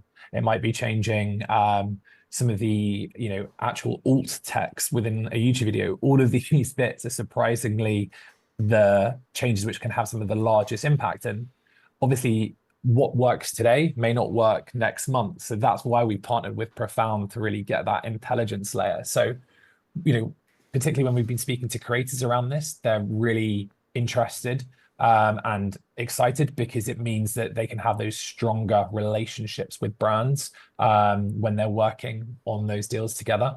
But they're also kind of intrigued to actually understand, well, how could this help just some of my organic content that I'm posting as well? Could you share some of these insights that could mean that when I'm just posting a video with no brands, that I can actually maybe have this video rank highly for a generic search term as well? Yeah. I'm curious. You spend a lot of time with brands and a lot of time with creators. I'm curious to understand, the developments within kind of generative AI, whether that's image, video. How does that kind of come into play? Is that something that creators are really worried about, or they feel like that there's some that are pretty frontier that they feel like they can use to make their content better and maybe kind of more desirable for a brand? Would love to understand from you. Yeah, it's a really, really good question because so often we have from creators and from brands asking the question around the cost of an asset that you can now make from generative AI tools. Where does that position against a creator who can produce an asset? And look, my honest answer is, particularly when you look at ByteDance's seed dance model, it's really, really good. Like, it's really good. And what that's going to tackle is a lot of UGC, where the person creating the content maybe doesn't have a community, it doesn't have an audience, but it will enable an asset to be, produced at scale at a significantly reduced rate. But on the creator angle specifically, creators have their community, and that's what makes them so powerful. It's not just about the asset that they're producing. The reason a brand partners with a creator is because they want to have that influence over that community that the creator has as well. So I think there are two different parts to this, where yes, generative AI can produce ads at a very low cost, but actually the creator content that is traditionally produced, that's becoming more valuable because, particularly when we're in a world where there is so much content out there, the content that's really going to resonate is the one that people actually want to tune in and watch, and that's their favorite creators or their favorite shows like this, right? Mm-hmm. Yeah, indeed. Very interesting. I have a speaking of favorite shows like this, I have a question to ask you, sir. If I'm a creator today, what is the meta for scaling an audience? What is and we spoke to Casper about this when he jumped on. We asked Casper for some sauce. And when we had dinner, and he gave us some sauce, he did give us a bit of sauce at dinner. But I feel like it's ever evolving. What is the strategy now? Like, new Instagram account. How do you go viral? How do you grow an audience? It's a great question. And I think, a lot of creators or a lot of people who want to become creators often chase that question straight away, right? And I think my first piece of advice for anyone who is a creator is you have to be creating content about something that you're passionate about, right? Because what works today may not work tomorrow. And sometimes it's about just the sheer amount of content that you can put out there to actually understand what people are actually responding to. Because obviously algorithms are as exciting as they are cruel to the creator. You could be having consistently a certain level of, video views. The next video gets 1 million views and the next one gets 10,000 views. And you have to be passionate about the topic that you're creating about to then have that resilience to kind of create the next video and the next video. So there are, of course, ways where, you can look at what trending songs are actually playing if you're trying to create a TikTok and add that. There are, of course, ways which you can look at, are there growing trends that people are starting to be interested in from a search and discovery basis? And you can, hop on that topic. Of course, those are ways, but you still have to have your core passion anchor to be able to make sure that you as a creator can be confident enough to consistently create content. Yeah. Very interesting. I'm intrigued. Let's keep going on the Profound stuff. I'm intrigued how they are thinking about kind of working with different markets. I assume like the demand for them, like with what they do, is very high, kind of across the board. What are the things that they're like? Were they really excited to like work with you guys because you have such an incredible network of brands and creators? They can kind of like tap into that. Would love to understand like the communication that you guys had, between each other. So look, I think James and Dylan are two of the most incredible founders that I've had the joy of chatting with, and I think what they've built with Profound is awesome. They've literally transformed the space, and there are obviously other companies that are in the space as well, but Profound wins at pretty much every level because of the sheer amount of data and scale that they've got.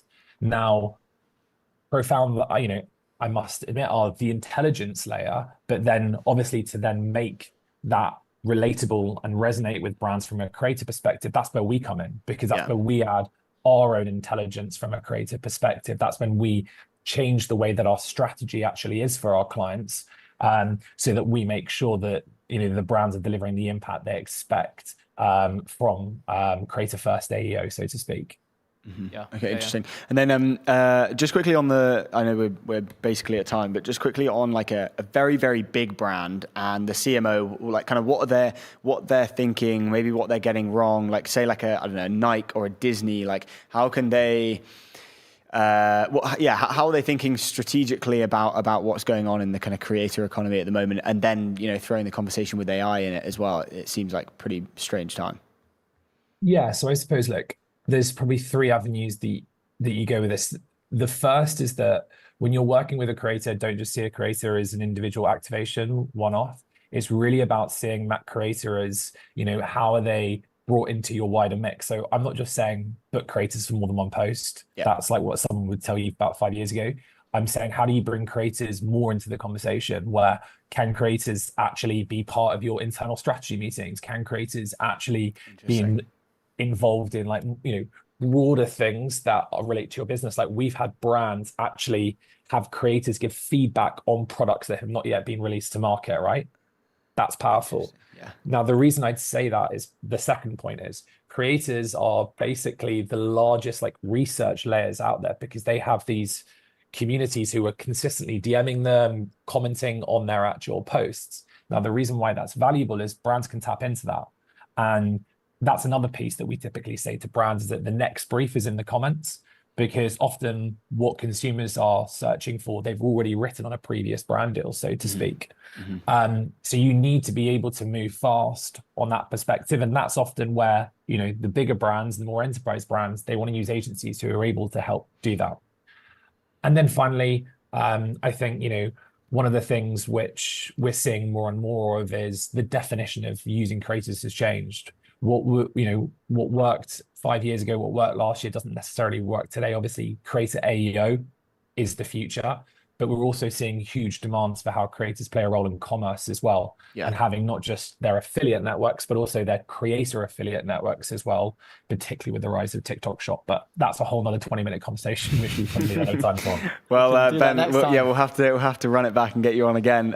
Thanks so much for the time, and super interesting. Congrats on the partnership with Profound. And yeah, we'll be in touch soon. Thanks so much, guys. Appreciate it.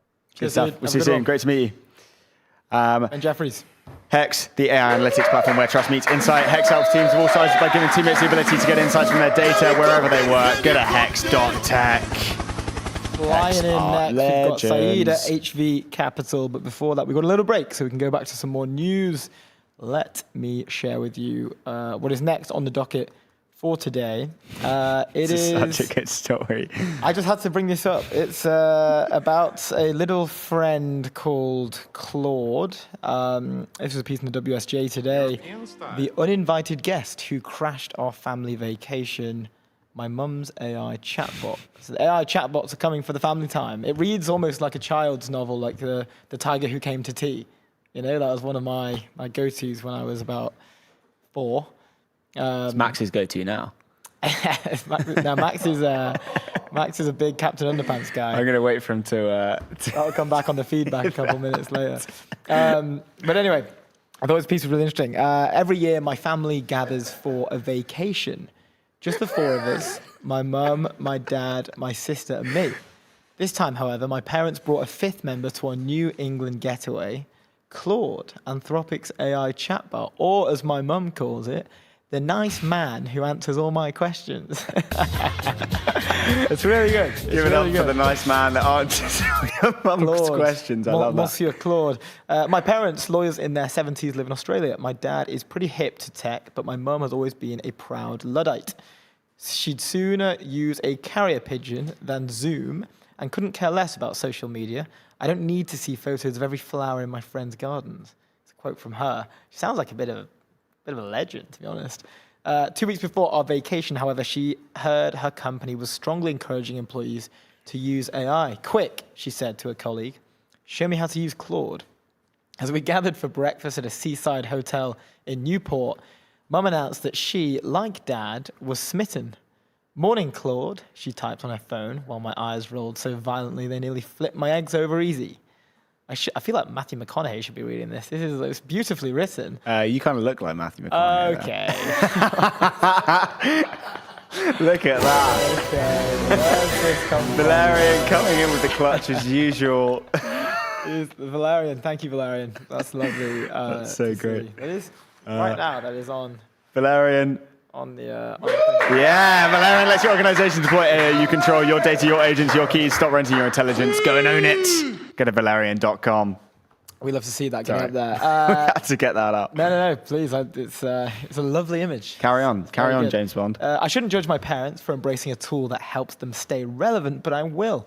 Much as I can see the usefulness of LLMs, I hate what they represent. I'm a millennial writer, racked by existential fears and terrified AI will steal my job.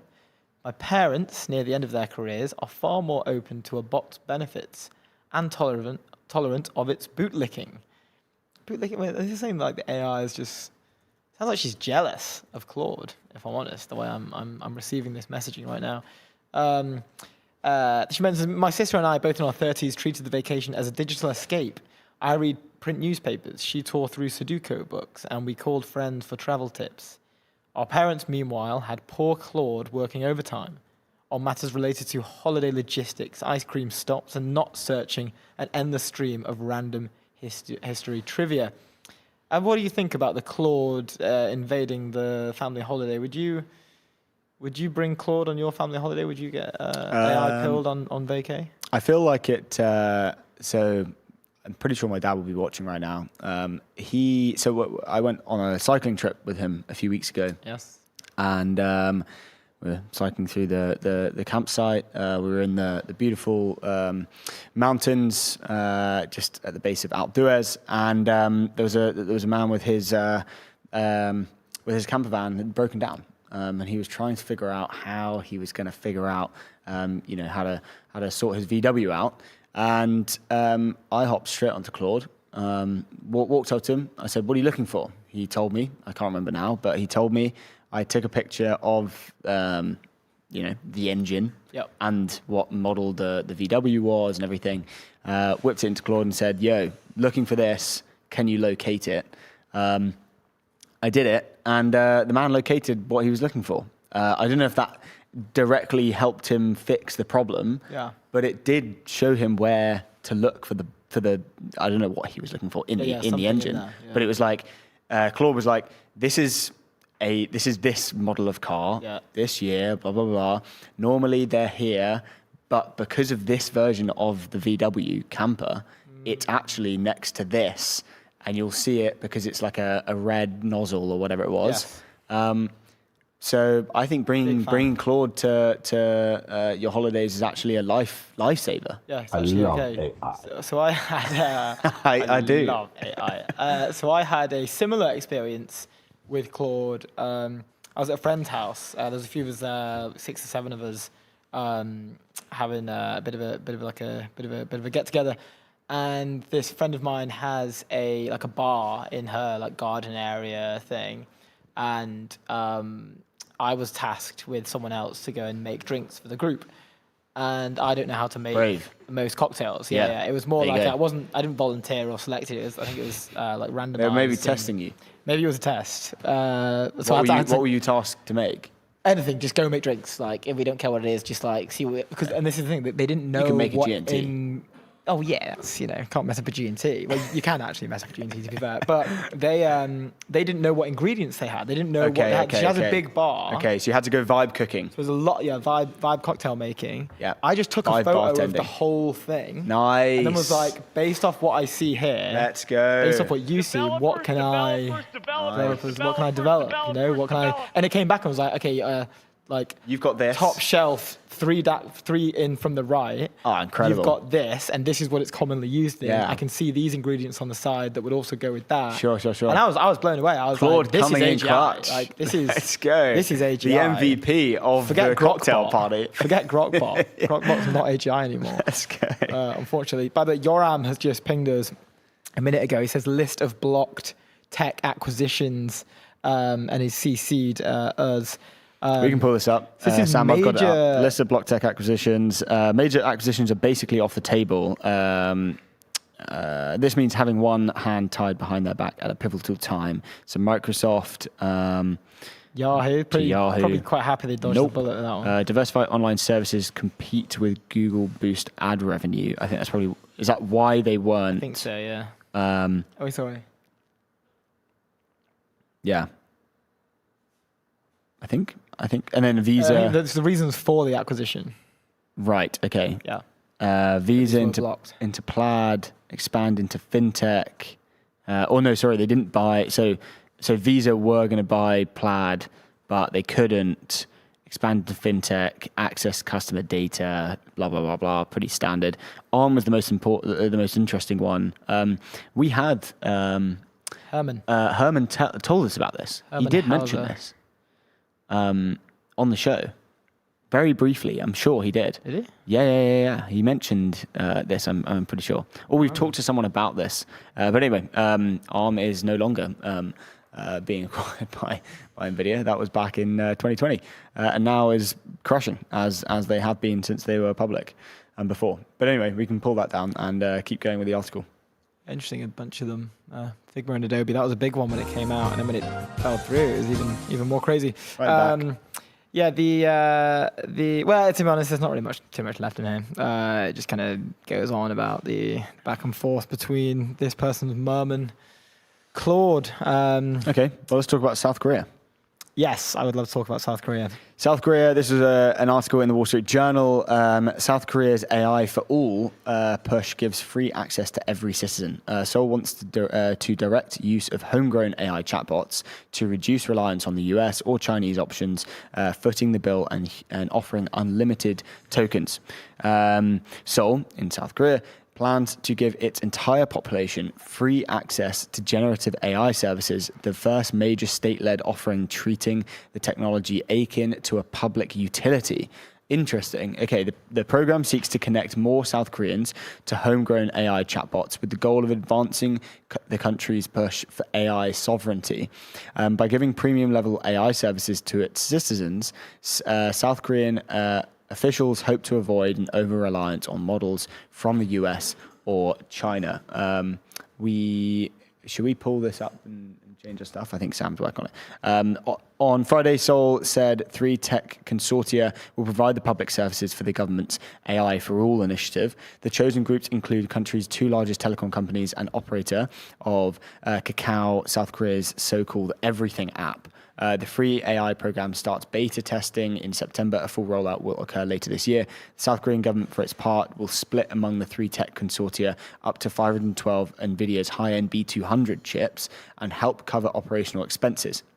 The precise cost for AI for All program wasn't immediately disclosed by South Korea's Ministry of Science and ICT. But that's insane. So more than 20 million South Koreans use free versions of generative AI. Seoul's officials estimate the AI for All initiative doesn't have a target for figure uptake. though it aimed at use by the general public, a science ministry spokeswoman said. South Korean President Lee Jae-myung administration has set aside roughly 10 trillion won, which is about $7.2 billion for the AI-related spending in 2026, tripling over the prior year. Yeah, because I imagine this is just going to be insanely expensive. Yeah. Then again, you know, I think it's a nice push into, like, I feel like this is a clever, I don't know what South Korea are having problems with in terms of like the data center build out and in terms of kind of the general public and what their views are. I assume fairly similar to most people, but this seems like a very, very clever way to get more people in using AI. It's free, it feels, you know, good, and then therefore kind of a nice roll into building data centers. Yeah. And what this reminds me of is a conversation with Steve the other day. Yes. When we're talking about the 30 trillion. Like, if we're pricing this TAM for Anthropic at 30 trillion, but we're on a path in which, like, I think it was with Steve we had this conversation. Maybe it was someone else on that topic itself. But if we are with Steve. Pricing Anthropic's total addressable market at 30 trillion, the potential revenue for it to get ultimately as global work done, like AI in that respects, like if we parallel it to electricity, sure, like it's not that crazy once you compare those numbers. From no. Like the value that one places on that. So like this type of narrative around making it like a public utility, all of a sudden 30 trillion is like, yeah, that seems pretty standard. And I think that is the path that we're on, in which this should become like everyone in a nation will have access to this technology. I think you mentioned it was something like first major state-led offering is cool. I think if the UK rolled this out as like a state-led thing, I feel like there might be a little bit of kind of like not backlash, but kind of they'd want it coming from a private company, I think, or a, like, you know, I don't know. Do you think there would be backlash about that? I would rather it come from an Anthropic or a Claude, but kind of subsidized by the state. I think they'd be very anti that, just because it would be American companies. Well, they would, yeah, but we don't have a choice. Yeah, so they'd just be. They wouldn't do it. Yeah, it would never happen. Yeah. But no, I think you're right. It's very, very clever to kind of frame it as this public utility, kind of ingrain it into the culture. It's free. It does a lot of, you know, it does a lot of stuff and helps general daily life. And then that becomes this kind of narrative around AI. It frames this kind of positive thing as, you know, the next frontier. You know, it's like hey, like we've got free healthcare, we've also got free AI, we've got, you know, incredible kind of like, I don't know, sewage networks in this city, you know, like road infrastructure. You know, it just becomes that kind of life ingrained thing that you expect as a citizen, and therefore the kind of roll into a data center build out becomes this like easier bridge. There's a bridge there, you know. Yeah. It speaks towards what Nick was saying a while back in his comparison between, or his predictions around universal basic credit system, universal basic income system, but there will be a universal basic AI or universal basic AGI rollout in which that every citizen should have. His specifically was universal basic intelligence rollout, where like everybody could almost download via AGI a base layer of intelligence, and you would operate on a universal basic intelligence layer, which is again a little bit further out, but an interesting concept nonetheless. Paris Hilton's already, you know, eons above that. Well, she has AGI with her app, her digital pen and paper app, whatever the hell that is. Obviously, she's times 100 most influential people on Earth, so we have to give her props. Paris Hilton's really got some heat on this episode. She has got some heat on this episode, to be fair. It's quite funny, though. Let's move on to the cyborg cockroaches, because I know we've had this one cooking for a while. Let's do it. I think it just makes sense to make sure people know about this, because it is, you know, it's big news. Scientists have built a tiny diving suit for cyborg cockroaches, and it could save human lives. The invention comes after a decade of research into cyborg insects, which could be used in search and rescue missions. The writer suggests that you imagine a swarm of cockroaches being released in the aftermath of a disaster zone. They scuttle under rubble and dive through flooded pipes. All the while, their attached infrared cameras scan for people. While it may sound like a science fiction film, scientists studying remote-controlled insects are gradually turning this into reality. We can see on the big screen there an example of one of these cyborg cockroaches that are also scuba diving as well. Cyborg insects are living insects fitted with electronic controllers and can be guided to move using electrical impulses. Scientists at Nanyang Technological University in Singapore, led by Hirotaka Sato, have spent over a decade researching this technology and developing cyborg insects that can be used across land, air, and now water. This reminds me of the Rick and Morty episode where he kills that cockroach to then go on and kill the rat when he's turned himself into a pickle. Yeah. Real great piece of work there. And they developed piece of art. Really great piece of huge, amazing cinema. Until it's Friday. And they were developed during Operation Lionheart, a search and rescue mission after the 7.7 magnitude earthquake in Myanmar on 28th March 2025. Cockroaches are known for their hardiness. This is what many of the sort of narratives around founders are. One of the most underrated skill sets you can have is to be a cockroach. Just don't die. You can always end in success. Just stick around for long enough and eventually you'll win. Keep the lights on. Keep the lights on. Keep swimming. Keep going. Keep making yourself into a cyborg. So Sato's team began developing a 3D printed diving suit that allows the cockroaches to move in conditions similar to those after a flood, for example. Our new insect diving suit works like the oxygen tank used by human divers, explains Sato, who is leading the project. It generates oxygen and delivers it directly to the insect's breathing holes, their thoracic spiracles, allowing the cyborg cockroach to survive and move in underwater or low oxygen environments. And the oxygen is delivered via tubes which are attached to the cockroach's thoracic spiracles.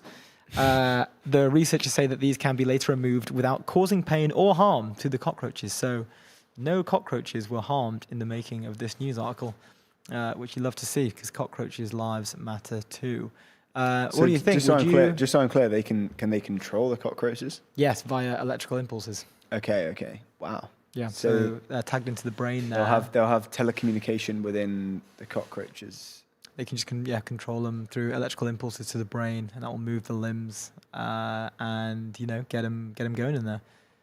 Incredible. What's interesting is I've seen, these are AI videos to be fair, but I've seen AI videos of people like strapping, there are real ones of this as well to be fair, where they strap like a GoPro to a cat and it runs around the neighborhood. That's like the real one I've seen.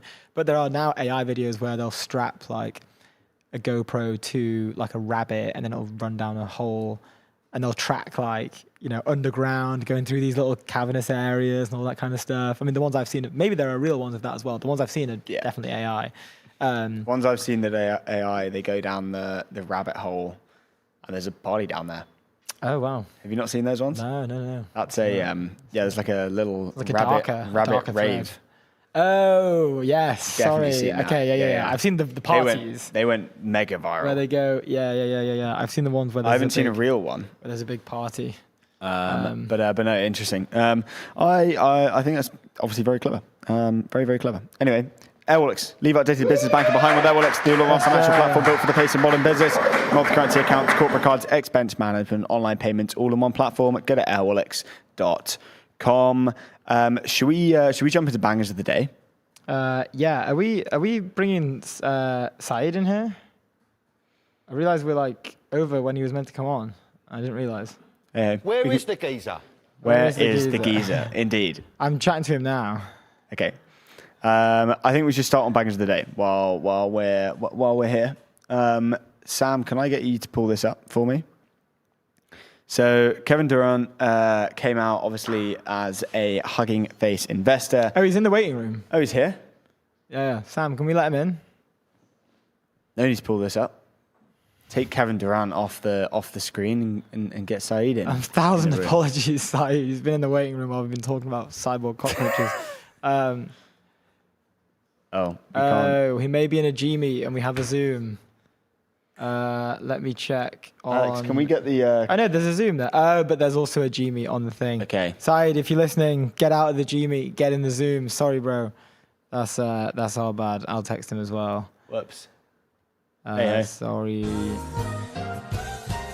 Right back, but I can pull over to 11 Labs, AI that communicates at the human level across every channel and modality, deploy conversational agents across every customer interaction, and create on-brand content at scale. Get at 11labs.io. Yeah, we will put Saeed onto the stream at some point, hopefully. We have to see. I'm just chatting to him now. Is he coming on? I'm just working it out. Let's make this happen. You can go back to the cockroach story. We could talk about Jensen. Jensen Huang. He's eating dinner with someone, and their stock price doubles the next day. That's what happens when you go and eat dinner with Jensen Huang. People are so curious about where NVIDIA CEO Jensen Huang eats. There's a blog that tracks his sumptuous dinners out around the world, but the real tea, said Huang, during the chipmakers blowout second quarter earnings call on Wednesday, is who he dines with. One of the funnest things to do, is to just go figure out where I go for dinner and who I have dinner with, said Huang during the quarterly call that saw NVIDIA's stock jump more than 4% in after-hours trading. Their stock price doubles the next day.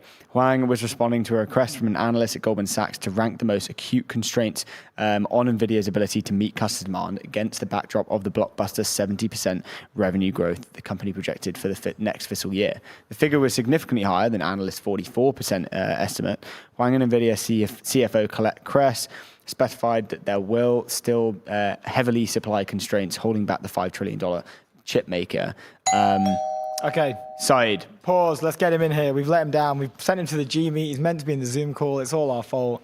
We've got 5 minutes before our next guest comes in. Let's get Saeed in here. Yes. It's happening. It's happening. Bro, we're so sorry. Everyone's nervous. Sorry. Everyone's freaked out. We're talking about Jensen because we had nothing else to talk about. No worries. I mean, like, if I didn't know better, I would have said it's me, because I'm usually the one 5 minutes late to every call. But I'm glad it's you guys. This time it was us. This one it was 100% us. We have 5 minutes till our next guest in, so we're going to do this again. But we wanted to get you on the show. I don't know when we gave you we gave you Banger of the Day a few when was that? A week ago? I think maybe. Yeah. And I noticed there's been some liking of tweets, there's been some reposting of tweets going back and forth for a couple of weeks. So it's a pleasure to have you on. We wanted to talk about a bunch of things, basically the whole landscape today. First question off the back, what do you make of Anthropic's 30 trillion TAM announcement? Is this a bit outrageous? Is this a bit more crazy? power to them, Let's go. The happier the Anthropic employees, the happier my next LPs are, right? So that's what matters. I love that. That's so good. What's going on at HV? Who was it we caught with from HV Capital? I can't remember. Give us the temp check anyway. Give us the temp check. How are things? Yeah.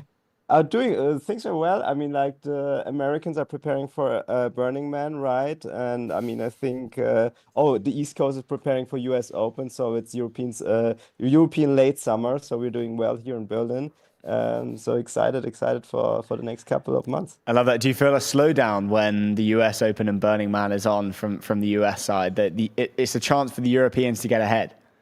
I mean, we're always ahead, right? I mean, let's not kid ourselves, right? We're ahead everywhere. No, I mean, like it's. I don't think it's slowing down. I mean, like there's still a couple of guys with PJs flying around, writing checks left and right, and so I think we have to play our A game and have to make it work. Huh? This is a good point, and we've never had this on the show. But do you think then all European VCs, this should be a strategy when Burning Man is on? They should like increase the work output by like 100x. Exactly. Just no, we go to the US and then we just win the deals over there, right? So we just go turn the tables, right? So cool. We love to see it. NVIDIA acquisition with Hugging Face. It's been like talk of the town. We were chatting to Roxanne Varza earlier. The deal is not fully completed, which I wasn't aware of. But we're curious to get your thoughts on like what this means for Europe. Are you happy to see an acquisition like this? What's the take? I mean, again, amazing for the European ecosystem. I think amazing for my man KD. Let's go. Let's go. Sniper. I think it's an absolutely match made in heaven. I mean, NVIDIA is pushing hard on everything open source. Hugging Face is the face of open source AI, right? So I think the M&A department did a good job at NVIDIA. Supposedly, we don't know, right? Yeah. Still to be decided. Give us some insight on what you're seeing from founders and like the appetite of like what's happening in the kind of hyperscaler side and these incredibly large companies. Do you feel like trickling down into what your founders are thinking about in terms of the open source, closed source kind of direction? Like what's the chat and on the ground? Yeah, that's a good question. I mean, like we're seeing that more and more in our portfolio as well, that founders are really thinking about, okay, how can we shift the costs from, let's say, closed source tokens to open source tokens. Sure. So this is definitely something that we are also seeing. But I mean, like it's still early days, right? I think token amounts are gonna 100x probably from here on anyways. So let's see what eventually the split will be. But I think it's as Eric said in this Eric from Benchmark said in this one podcast, and let me rephrase it to my charming voice. Everything is going up to the right, huh? Indeed it is. Speaking of going up and to the right, we are trying to work out how we can get the number of Europeans on X to go up and to the right as well. Europeans? You are one of us. You're in a small pool, my friend. Very small pool of the VCs who are on X. I mean, like James, there are a couple, but we're dwarfed by the size of the US. How do we get? Well, first question: do you think that Europeans are missing alpha by not being on X? And then two, Definitely. how do we get them on X as well? Definitely. I mean, like there is so much alpha on it. Like I feel like a lot of the deals that are happening now on X and not on LinkedIn. Facts. At least the good ones. But I mean, like on the other side, hey, I'm happy for every European not being on X because there's more pool for us, right? So I'm a tiny fish in a big or tiny pool for now. So let me do my thing, right? He's in Europe. He wants to keep it to himself. I love it so much. Saeed, we are coming up to time, unfortunately, and this is our mistake because we made you join the wrong link. But we would want to do this again because I want to go big on the whole European versus US alpha discussion. How about you come to Oktoberfest? I think that would be an ETN special, right? Oh, hell yeah. Let's definitely do Invite that. accepted. Let's do it. Should we do like a Let's make HV it Capital? happen. Yeah. We are 1,000% down for this. HVX ETN October. I was about to ask, when is that? When is that? Oh, take a guess. It's not October, bro. So good. This guy's still in holiday mode. I know. Dude, so good to catch up. Let's definitely do Oktoberfest. But we're going to have to bring you back in because we need your help bringing all the Europeans onto X because it's been dry. Dude. Amazing. Guys, thanks so much. Ciao. Ciao, sir. Pleasure. Good stuff. Before we do anything else, Poly Market, the world's largest prediction market. Stay informed and profit from your knowledge. Stay informed and profit from that knowledge. Just do it. Go to polymarket.com. Let's bring our last guest into the show. He recently released a very, very viral. I don't want to say product, but like kind of new, just kind of thing, product, project. It's called Offprint. Basically, well, I let him explain it, but save for later button. Then you can go and print your own magazine of that save for later. I'm interested to see his thoughts. Daniel, thanks so much, bro, for coming on. We appreciate it. Dude, give us the insight into Offprint. We want to know all about it. Luke, Ronan, thanks for having me. Offprint is really the result of a personal problem that I had, which was, dude, I'm on X, I'm on the internet, I'm I'm browsing blog posts and I hit save bookmark, and I just never get back to them. Because I think that the best way to find articles and long form these days is online, but the best medium to read them and consume them is offline. So Offprint just kind of solves for that exactly. So crazy. Can you tell us like the workflow here? So this is, let's say I'm on X and I'm liking and I'm bookmarking, which as you say, I do all the time and I never go back to any of the bookmarks. What is the process past that? So that is fed into something and then a physical magazine is made? Like how the design works? Like, what's the process end to end? The mechanics are as follows. You have just like an AI agent through an SMS chat that you just drop links to this agent throughout the month.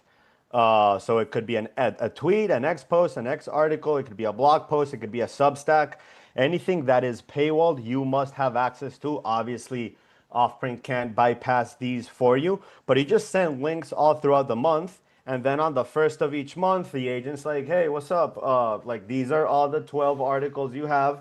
Are we ready to send them out to print? Did you read one of these already? Do you want to delete? So it kind of gives you a little buffer window to edit. And if you say print, then it's at your doorstep 10 days later. That's so cool. Okay, crazy. Give us because the launch went like really, really well. I think it's just a side project for you, which is even more cool. How did the launch go? Like, tell us some of the numbers if you can, or if you want to. No pressure. How many orders have you had, if you can say that? Yeah, so I recently posted that the side quest had turned into the main quest real fast. Let's go. So he's making cheddar.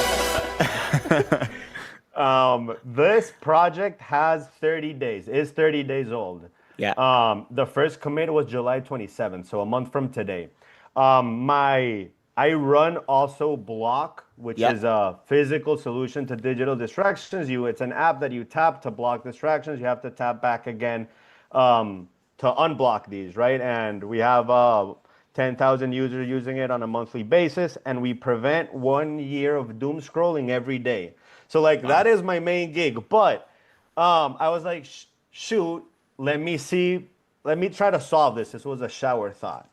And so after that, because I do have the skill set and the capacity to execute, have been doing that. And so the launch video, as far as numbers, the launch video had 3.6 million views. That dropped in a few thousand conversations in the chat, which I was not ready for infrastructure-wise, but we're transitioning from messaging providers as we speak, because the one that I was using broke left and right. And then it's a few orders that I have to ship in next week on the 1st. Wow, okay. This is so cool. What's running through your head as that number's going from 0 to 500K to 1 million to 2 million to 3 million? Yeah, great question. So for me, I had never experienced this before, honestly. And it is a unique experience, like feeling the wrath of the internet on you. There's nothing quite like it, honestly. It got very weird and wonky in like the amount of DMs that I got, my email, the tool breaking in such a short time frame was very surreal. And so I launched it on last Wednesday, and from Wednesday to Thursday I slept 2 hours because I had to keep up. The tool was breaking. I had to live patch this thing, but I woke up hella energized. Like I had so much. Despite us sleeping very little, I was just so motivated. And just to add context, the past 30 days have felt completely like play for me, like very fun, and very effortless in many ways. So, but yeah, the viral moment got weird and wonky really fast. I love that. Really that. Cool. Let's jump into print media, because I love print media. I would love to own a magazine one day. This is an awesome idea. I'm actually very jealous that I didn't come up with it myself. What's the kind of thought process in terms of like print media, bringing that back? Like, did you always kind of want to kind of bring this kind of physical, really nice, like, physical product into the world? Like, is that a thing? Obviously, you have Blok as well, which is a physical product. Is that right? Correct. Yeah. So, like, what, is that your gig? Is that the kind of thing that you really want to like push towards, or was it just like shower thought, let's just get it out there and see what happens? I've realized in hindsight, because you can only connect the dots in hindsight, right? But I've realized that I really like to create physical solutions to digital distractions. There's very little things about life and the world that I truly care about, other than like friends and family and like, but like there's a lot of things in the periphery and news and stuff that you just can't care a lot about. I really care about the attention problem these days. Like, boils my blood to see people at a restaurant, one in front of the other with screens. And it's been like that since I was 12, or since I can ever remember, since like Blackberries came out. Remember that transition? In my mind, I was like, there's no way that this can't be true, or like there's some weird thing about all this. So like that's been in my body and in my psyche since I can remember. And it's only after like going to college, having a corporate stint, and then kind of diving into the entrepreneurial route that I'm self-expressing my way through these tools. But it's always been part of who I am. Yeah. Dude, really cool. I want to ask about your transition away from corporate, because I think especially nowadays, it's very, like, it's kind of feels like the thing to do. I did it. I want to understand your kind of journey. I'm sure you can help a lot of people. We'll clip this, but like, yeah, what was your journey when you were in corporate? You were thinking, I want to be an entrepreneur. I don't want to be sitting at this desk job being an Excel monkey for the rest of my life. Like, what was your experience? Yeah, I have a lot of thoughts there. For context, my two companies that I worked like corporate were like mega corporations. They were Microsoft and Procter and Gamble. And after realizing that it just wasn't my thing, because my soul was not in it, I just kind of knew it intuitively, I started saving up for a year. So every paycheck I would put into this savings account until I had 1 year of runway. At the time, I was in Cincinnati in the P&G headquarters location. And can you guys hear me? Yeah. I'm loving this. Okay. Oh, okay. And then for a year, I saved up to have a year of runway, and I moved back home. So I'm originally from Caracas, Venezuela, because the burn rate is way lower there. So 30 grand could buy me 1 year. And so it was all kind of premeditated. In that year, I kind of flopped left and right. I grinded, but like the ideas that I came out with were so bad, I don't even want to talk about them. But they were lessons learned, and then I ended up moving to San Francisco after that. Okay. Dude, so cool. Connected to all this, I have to ask, like, why do you think that the video went viral then? Like, there must potentially be people that share your belief, right? I was replying and liking to every single comment that came through my way. I think the demo video was slightly comedic and had like a funny flavor to it. Mm-hmm. Maybe that added, but honestly, 80% of the lift was just putting out a product into the world that was in the zeitgeist that people didn't know how to express or what the material version of that idea or thought was like, and then kind of presenting it in a very seamless video, communicated. I got a lot.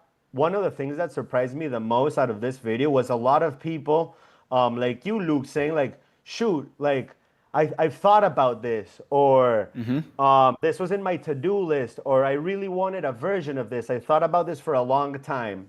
And I take that as clear signal that a lot of people had been thinking about this. And as Rick Rubin says, the idea was just in the universe, ready for somebody to pull it down. And I think that's what they did. And as people saw it, they kind of resonated with it. Yeah. And you did it in an incredible way. I want to ask, because I know someone, do you know Sam Parr? He's a podcaster on My First Million.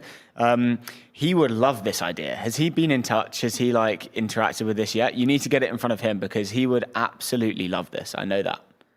Yeah, not yet, but if you can connect, I'd be happy to Yeah. Okay, I'll try and make it happen. I know a few people that know him. I love that. It's so cool. What's the plan then going forward for this kind of project? And it's now, I guess, the main thing. Is it maybe putting? I'm thinking like, dude, you could put like ads in this and get something quite cool going within the kind of physical ad space, like physical, sell. Ad property within the magazine. Is that something that you could do? Like, I don't know. What are your thoughts? I've thought about a lot of these things. Have you guys read The Surrender Experiment by Michael Singer? No. Have you guys read The Untethered Soul by Michael Singer? No. Michael Singer is this guy that's still alive, that's very like guru and yogi-like. He's from Florida, that ended up founding, I think it was over $1 billion like healthcare software enterprise in the 80s or in the 90s. And because of his very esoteric and meditative nature, he just surrendered to everything that was in front of him and kind of said, and just kind of was pulled by whatever made sense for his intuition at the time. So like, what is the 1-year plan? What is next? I don't really know. I've really thought about ad space, recommendations. There's a lot of like copyright lines there that I cannot cross.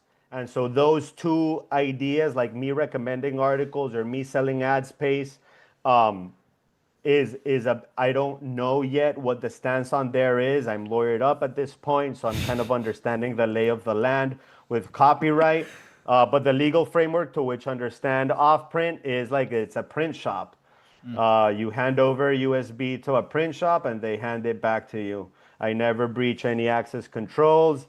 I purge and take down anything the copy owner wants to purge, and so on and so forth. So I'm just kind of going at it day by day, and it's been pretty successful the past month operating under that. Good stuff, man. Love to hear it. Do you do international shipping, or like we should definitely get, okay. Yes, we need some for our coffee table. We'll get some orders in. We'll put some orders in today because we need this. Do you have a physical copy with you now that you can? Correct. Yeah. So there's boom off print. Shoot.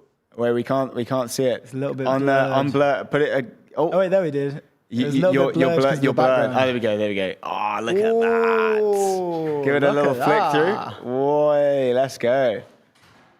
Dude, this is great. Really cool. Really nice design. Beautiful. Look, it's incredibly well done. You've done an incredible job. Look, Daniel, we're out of time, but man, this is so fascinating. Congrats to pulling that idea that everyone's had actually into fruition. Ideas mean nothing, and execution means everything nowadays. So you're killing it. Good stuff. We appreciate your time, and please come back on. We're going to order a bunch for our studio, and we'll see you soon. Thank you guys for having me. This was a lovely conversation. Chat soon, okay? Good stuff. Cheers, Daniel. See you soon. Cheers, dude. Ciao. Peace out. What a legend. That's so cool. Absolute king. Indeed. Talking about kings, Framer. Framer is the pro AI website builder for creators, teams, and businesses. Agents and humans work in tandem. Agents bring speed and scale. People bring taste. Go to framer.com/ETN. Quick bangers of the day whilst we are here. To round up the week. Rounding up the week, first one we have is from Beth again. Beth is coming. Oh, this is brilliant, actually. Yeah, I didn't see this. Did you put this in? This is really good. I put these in. This is Kevin Durant, initially mentioned back in March 9th, 2017. KD says, excited for the new release of #HuggingFace. Durant.ly/HuggingFace, proud investor. Beth comes in literally 10 years early, insane long shot. We've got a nice... a backcourt threes hitting this there, thing from the moon all the way to Earth. Let's go. It's a moon shot there. That's a three-point shoot right there. We'll see it. Fair play though. Yeah, that 2017. I love that. Bros hitting on the. I don't know if you've seen this yet, but this is from Chaz Wanye. I'm not sure if he's made this. Data Chaz. I know this guy. This is cool. This is sick.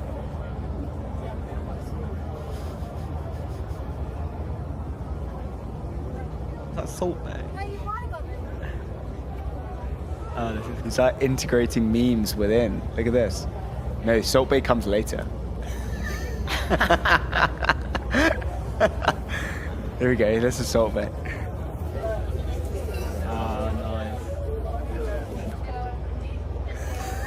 Okay, that's really good. I haven't seen that. I love that. Yeah, that's good. It's a good one, right? That was a good one. That's very good. This one is from Edward. He says, VC, so your plan is to directly compete with $1 trillion monopoly. I have one life. Why not? Love that. Nice. You know, go out into the war zone, get into the arena, and go and compete with that $1 trillion company. Get me hyped. Get you hyped for your IC. Love to see that. I just thought I had to put that in there.